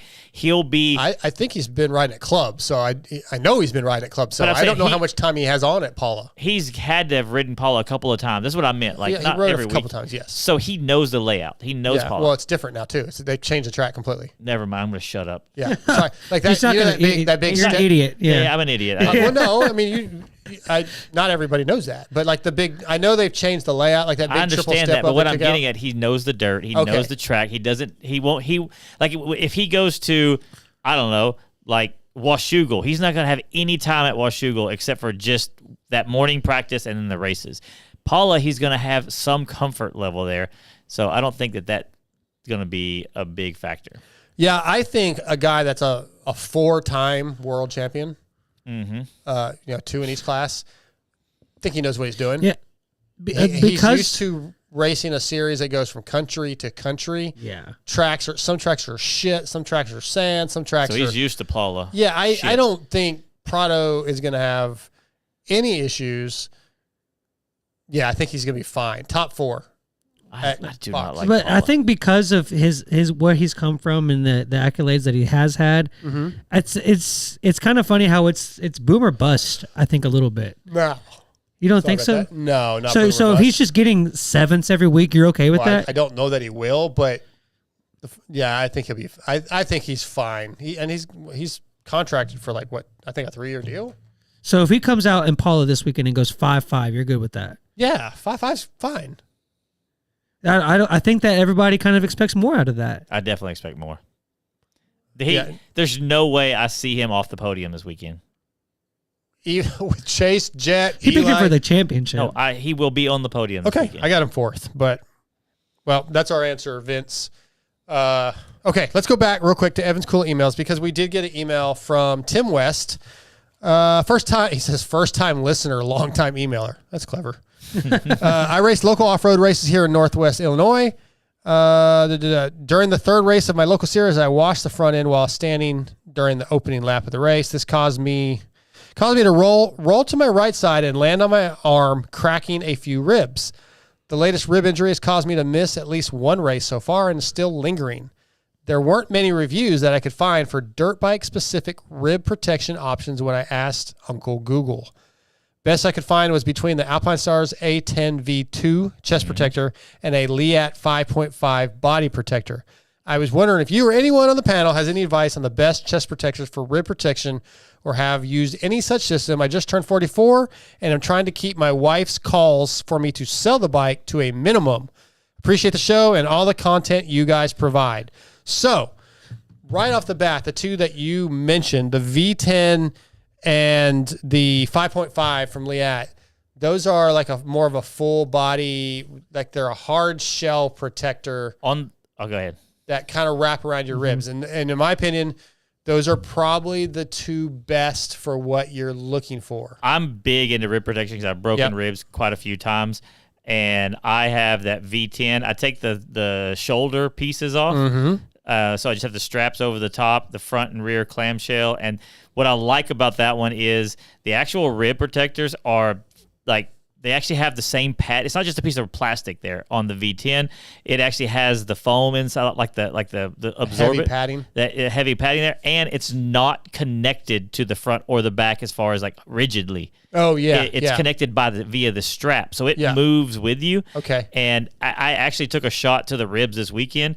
I was a complete goon and looped my bike out in the pits, and I don't want to talk about it. Okay. But I took a handlebar to that actual protector when I did it and clacked my head off the ground. It was pretty violent for being just rolling around. Yeah, I think those are probably the best ones for what you're looking for. I personally don't like the full hard shell braces. My mic still hot? No. I lost it in my headphones for a second. Good. I have a Liat 3.5, which is very similar to the 5.5, and it's not what I like to wear. I like the thinner, like the Alpine Stars A4 or even the A1 or the Fox race frame, which has very minimal rib protection, and I've cracked some ribs. Well, that V10 is a little pricey compared to some of the other ones, but it is so good. It is so good. And they're not even a sponsor. But I don't think that FXR makes something like that. No, I don't think they have it. As far as I'm aware, FXR doesn't even make a chest protector. But he just needs to do like the kid on Little Giants did, where they just completely wrap him in like styrofoam, like foam. Yeah, just foam, duct tape, and foam everywhere. Sure, that makes for good riding. I just think it's funny though that we had the 2 emails, or I guess it was the forum that we did. The forum and the email is one guy is like, "When did you realize that you were done?" And the other guys with like, Okay, how can I keep doing this I gotta without shut my my wife? Yeah, right. Yeah. But I do think you're on the right track as far as that V10. Is that what it's called, the V10? The V10. Yeah, I think that's kind of that's the best you're probably going to get. Or like something that you could probably find stuff that they use in like road racing. I got even better advice. Like a full body? Yeah. Well, so I used to wear the EVS, the ballistic jacket, Yeah, I have one of those still. which has side protection, elbow protection, Yeah. arm protection. I remember but when Might be a used to little wear hot, that. but it'll work. Jesus, it's so uncomfortable. But if you're looking for full body protection, those are some good options. I got better advice. Okay. So whenever you get done riding, when you come home, you do everything in your power to be as sweet and nice to your wife as possible, and then mention how good you feel after riding. Always say, man, I feel so good, and be really nice to her. And then when it's getting close to time to ride, act like an a-hole and just be like, I just need to burn some aggression. And don't say anything about riding. I just need to burn aggression. Just say that all the time. Well, he wants to stop getting hurt. But I'm just saying to keep her, but like my wife now tells me, well, I didn't do it on purpose, but it's just kind of, this is how I act before and after riding. She says, I need you to go ride. Yeah. Like she tells me to go ride. It's like Pavlov's dog. That's not going to help his It'll help his rib issue, though. but it will help his wife from Okay. Well, that's what he mentioned, is that the wife doesn't want him to get hurt. Yeah. It doesn't sound like he really. Like if he's a dick and she He's- says go riding and then he gets hurt, she's still probably going to be like, yeah, okay, well, you can't ride. Well, I took it as like he's like, hey, like, How do I yeah. shut I mean, her up? obviously nobody wants to get hurt, but I don't think he really cares. But if he keeps getting hurt, the wife's going to say no. Yeah, so so we're- TJ's right. buy for her once. a diamond. That'll how's shut it her gonna up. how's that going to keep him from not getting Oh, hurt? well, you can't tell her that it hurts.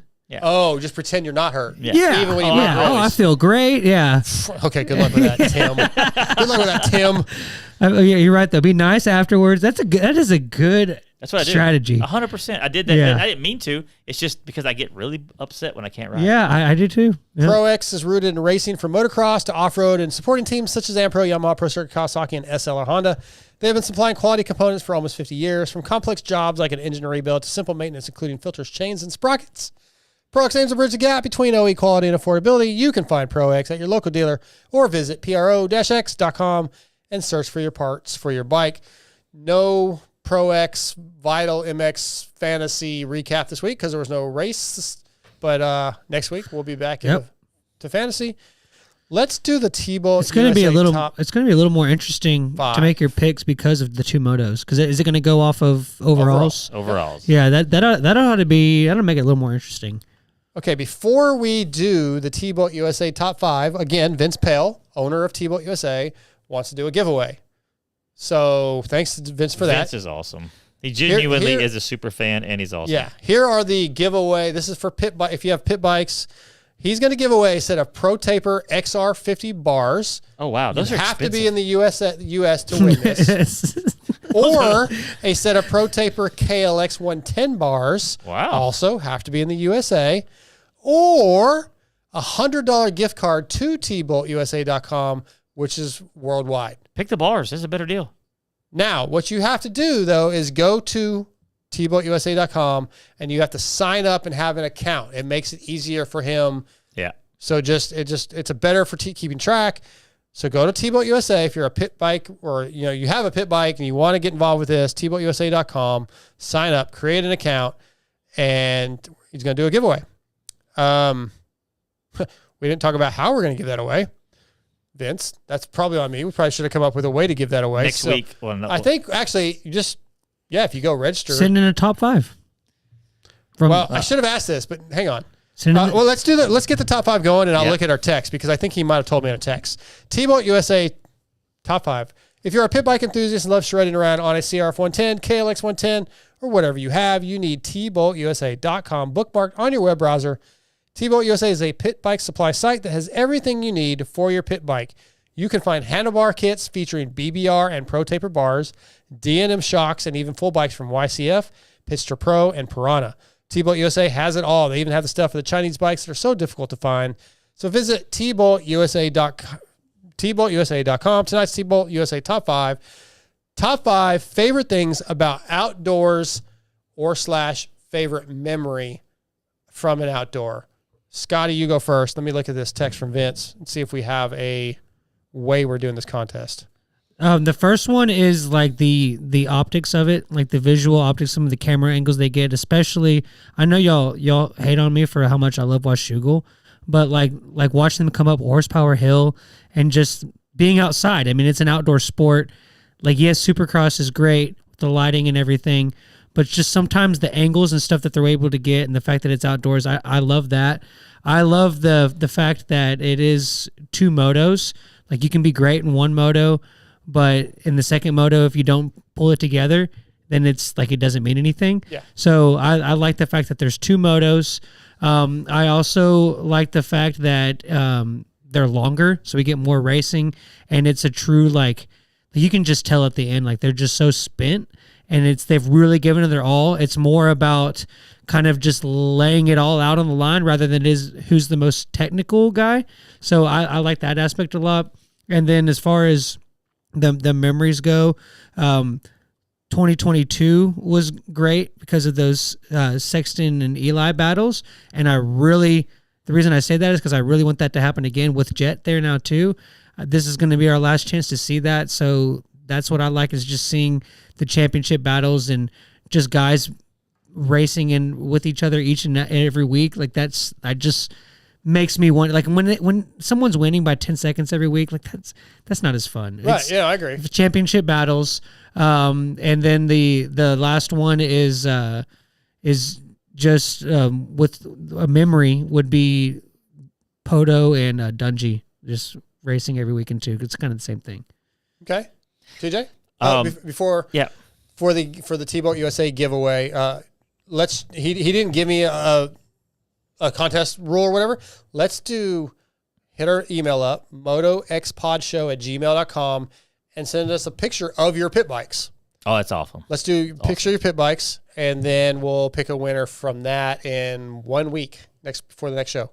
I know some guys that have an email that's really close to mine that have some cool pit bikes they're going to send. MotoXpod Show. Send a picture of a blank spot in my garage. If you guys don't get the email, because motoxpodshow@gmail.com. Yes. Oh, yeah, we Go were ahead, talking top 5, over you. TJ. No, we all do it, so it's whatever. Yeah. So I would say has to be like one of my, like, a top 5, I guess, would be memories outdoor stuff wise. The Great Outdoors. Oh, those were so good. The movies, like, for some reason, every time I think of the outdoors, it always comes up to that and that country sounding guy's voice that would narrate the Great Outdoors. Yeah. You know, that was so good. Yeah. I don't know if who that was did that, remember. but I can't remember either. It was so good. But for me, I was thinking about it. I don't really have top 5 like full on list, but I just remember I've only been to one national, and it was with Doc being his mechanic. And the things that were awesome, I guess the things that were awesome there was Redbud. We went there. The way the crowd, it's everybody there seems like they're all, I would say 90% are actual riders. Mm-hmm. Where Supercross, you get just a bunch of people who just want to go watch Supercross. I love that. I love how, and maybe it's because I could get in and out of the pits constantly. I remember the pits basically being open all day. Do they close them? I don't think you can They go close them into to the public, yeah. Yeah. If you have a pit pass type of experience, it's in the morning, and then that's it. Actually, okay, so I guess but it just seemed more open. More people were coming in and out of the pit. It just seemed like, for lack of a better way to put it, like a weekend race. Mm-hmm. You know what I mean? Because the way the pits and everything were, and and then They technically do that at a Supercross too, though. Yeah, but once the race, once the night show it starts, just seemed different there. But like during qualifying, people can go in and out of the pits at Supercross, but in national you can't. Yeah. Oh, even at qualifying? Yeah, I think that's over. I think you got. I think they. When would you go to the pits? I think it's just in there early. I don't remember the schedule exactly, Scotty. It's been a while. Yeah. Okay. It's limit. There's less access in the pits and less to do in the pits at a national. Okay. Than at Supercross. And then I would say that my best memory was I got the best photo of myself taken there.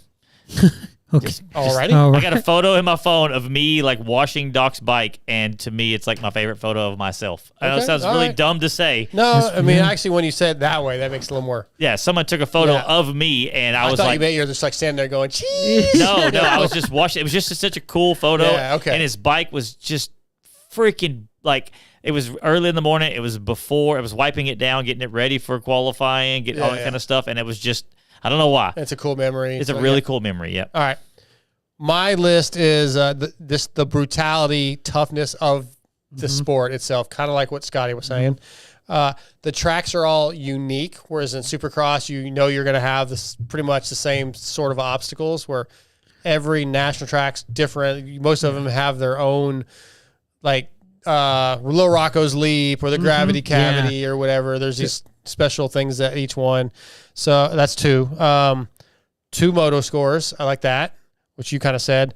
And then I put a couple memories. I said I think it was Freestone 07 when RV and Townley were just going at it. That's like, there's so many outdoor memories, whether it be I went to watch, well, I guess it's always I went to watch. Obviously, I never raced one, or I went as media, though, was the other option. Like as media, I went to Millville in 22, 23, I think it was, when this is not a exciting memory, but see poor Max Anstey endoing down Martin Hill.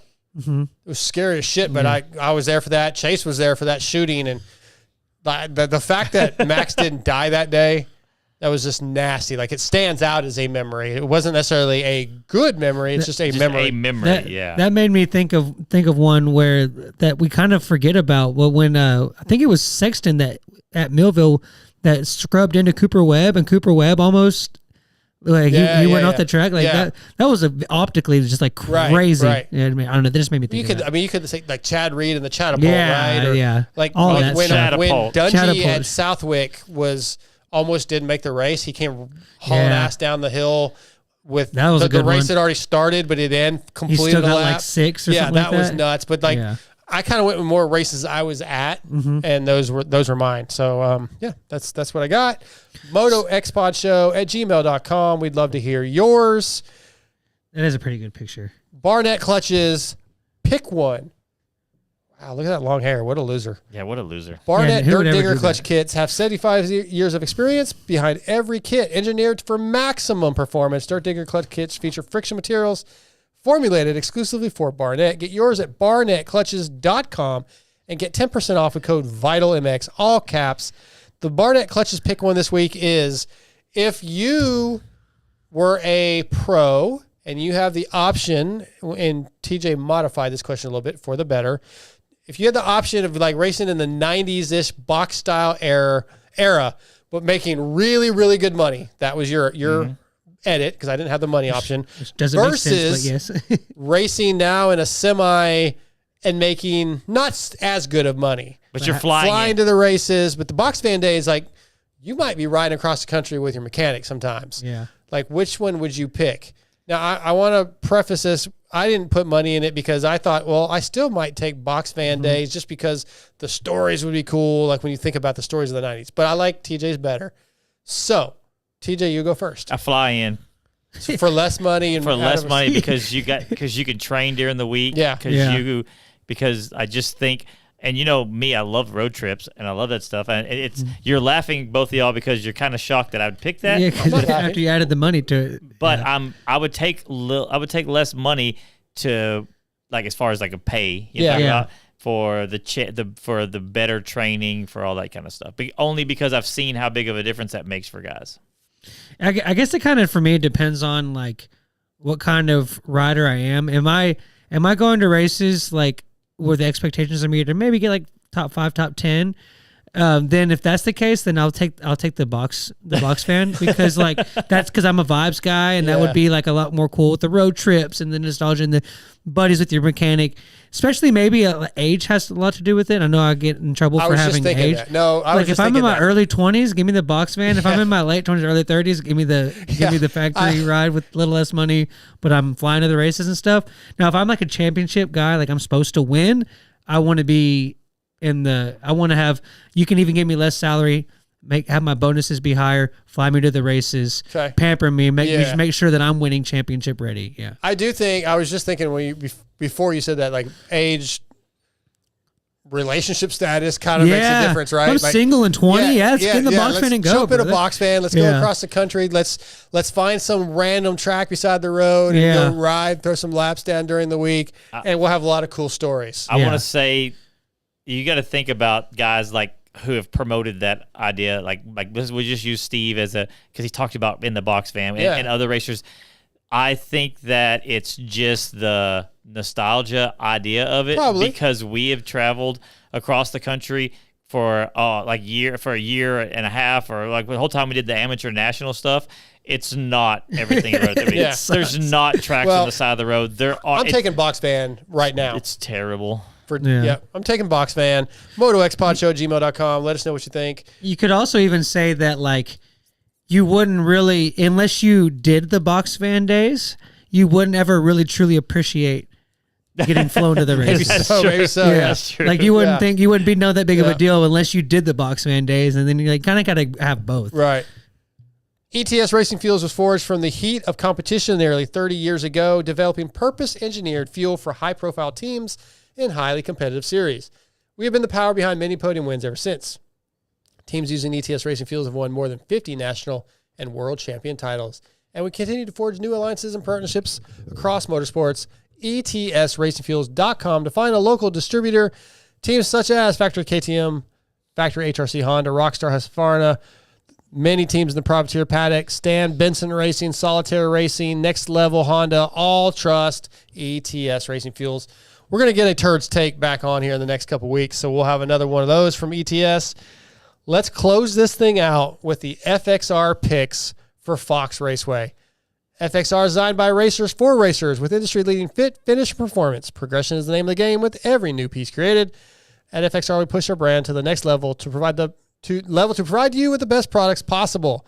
Used by Muck Off, FXR Club MX Yamaha, Mike Brown, Malcolm Stewart, Brock Tickle, Chris Kiefer, Benny Bloss, and many more. Phil Nicoletti. FXR has core motor roots. Visit fxrracing.com or go to your local dealership to see the complete 2025 line. Okay, we are going to do our podium picks for both classes at Fox, and we are also going to do another contest giveaway for a FXR casual hat and shirt if somebody can get all 6 correct. Oh, there's no... But they don't... I'm gonna make it a little easier. They don't have to get them the right order. They just have to get all 6 correct riders. There's no way. There's so much competition. Wow. I don't know what to tell you, man. We're giving it a shot. So are you gonna go down to like someone who gets, like, if nobody gets 6, who gets 5? Or if nobody gets 5, who gets 4? No, I like it. Just keep it how it is. And then every week we'll drop it down. Okay, this is what we're doing this week. I like this. Okay? I like this. I'll go ahead and go first. So I don't know if you guys have yours picked yet. Can we be eligible since this was so hard? No. Oh. Okay, 450s. Winner is Sexton, then Jet, then Eli. Prado's, I told you, 4th. 250s, I'm going Deegan, Vial, Hymas.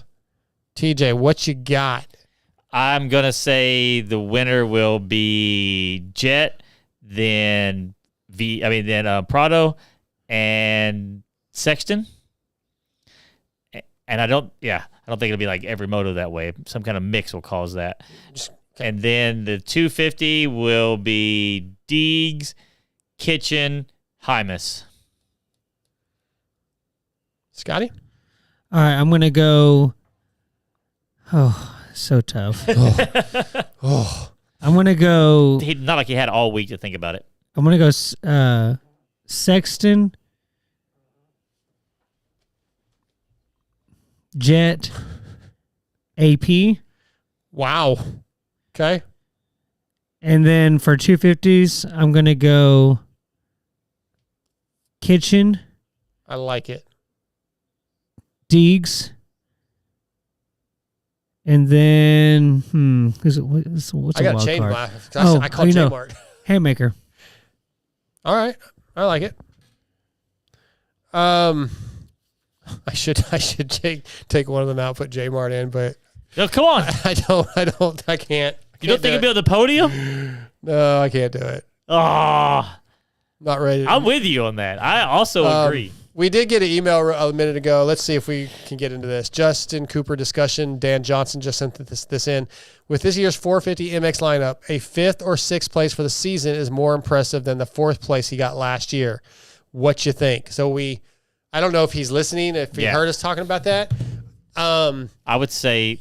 Go ahead. Are you asking? Okay, I would say it all depends on who finishes because last year, there's attrition. So, like a fourth place, add the people who we think over the season should have beat him would push him back to that. It's the same. It's the same if everybody's finishes. Yeah. I mean, is it the same? I guess you have to look at he had 8 top 5s, 2 podiums. Like, does he get some moto wins? Does he pull off an overall? I think it depends on what his individual results are that led to that 6th overall. Mm-hmm. Does he beat Eli Tomac in a moto or while Eli's healthy? Yeah, so I think it depends on those things. I don't know that I can just say straight up yes, a 6th. If everybody's fully healthy all the way through the season and he still gets 6th. Yeah, maybe that is more impressive. He than the will 4th beat last year. Eli in a moto because for some reason, some random moto, Eli's going to pull an 8th. Right. Now, he did that more in Supercross. Do you have a thought, True. Scotty, on that before we go? No, but I have another question. Okay. What is the? Wait, how do I want to word this? I don't know. Percentage chance that any rider in either class goes 1-1 this weekend? Oh, it's high for Deegs for sure. I think it's high. So give me a percentage that any rider in both courses. 100%. 90%. You think 100% chance that someone goes? I think Deegs can go 1-1.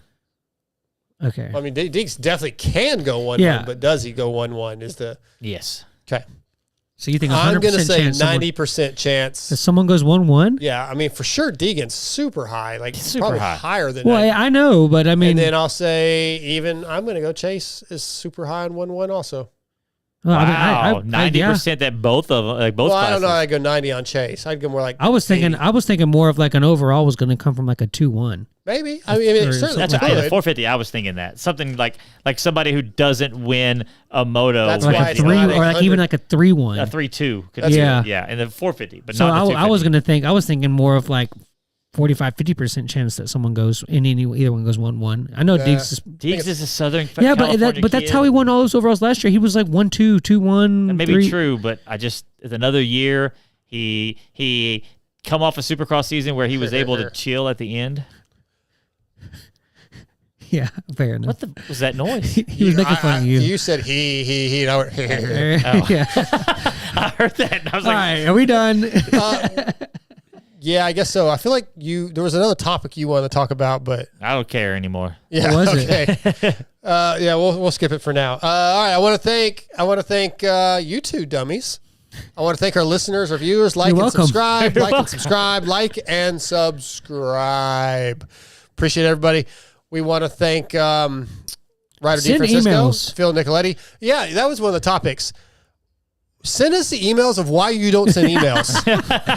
You know what you're going to have to do, though, right? I am curious, when Pay we have people? contests. Do you still get DMs every time? Sometimes. A lot. What if you just embraced it, man? Don't fight But the change. Don't I fight want the to know revolution, why man. when we have a contest, we are literally giving away some handlebars, Just or we're emails literally giving suck. away an Atlas. Who want? Yeah, I don't want to brace. pull up an email. Just let them Let 'em DM the you. show. Dude, do you know how much time I spend already with that crap, and then have another place to have to go and find? Oh, who said that? Who picked that? That's Look through your true. messages. No, It's that's a so good much point. easier. That's a good Dude, point. I get so many, dude. From It's Ryder's chicks. He wishes. It's so He hard to DMs keep them. up. If they're all Yeah, in my and not email in the email box, That it's makes really sense. easy. That makes sense. But I don't understand why when we're giving stuff away, you literally just have to send an email to possibly win something. You don't. Because literally, we're looking at our numbers, right? We'll have 7,000, 8,000 downloads or listens Yeah. or whatever, but nowhere near Yeah. that many emails. I would be emailing. I like free stuff, bro. I'm guilty of that. I hear the email contest on Pulp all the time. Never have once sent an email. Man, you know how many before I was doing this? I won 2 helmets, a couple sets of gear.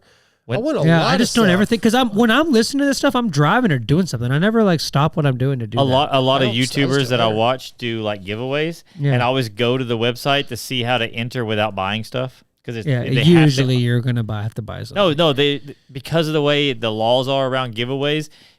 If there's if you have to, it almost has to always be free if Oh, really? option. So if you go on there, you can find you have to either send an email, like you said. Sometimes you have to write a letter in, Yeah. all that kind of stuff. But Oh, sometimes it was just Vino call Dino in. said, yeah, emails suck, easier to DM dark, but it's not.